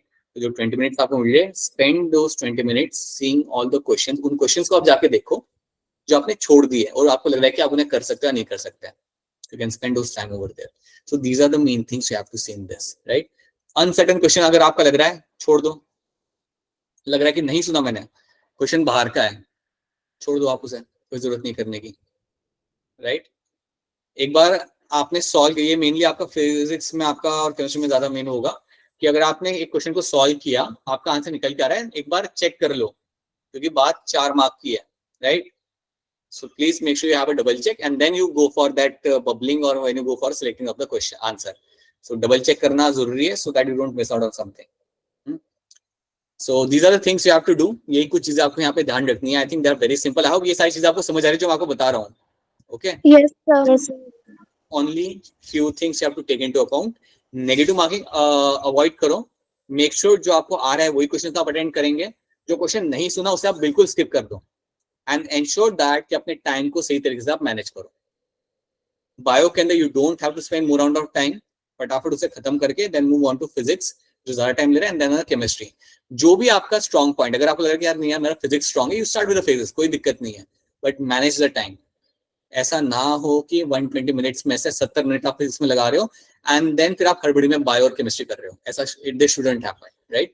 And let me tell you one thing, initially होगा, इट्स वेरी अंडरस्टैंडेबल, इनिशियली होता है. इनिशियली अगर आप कोई भी चीज अगर आप नई चीज कर रहे हो, इनिशियली दिक्कत आती है. आई थिंक आप में से काफी लोग हमारे साथ पेपर दे रहे हो, तो you are used to all those things, but some of you if you are doing the paper for the first time, initially आपको issues आ सकते हैं, but that's completely fine, right? But आप अपने end से चीजों का ध्यान रखना, okay?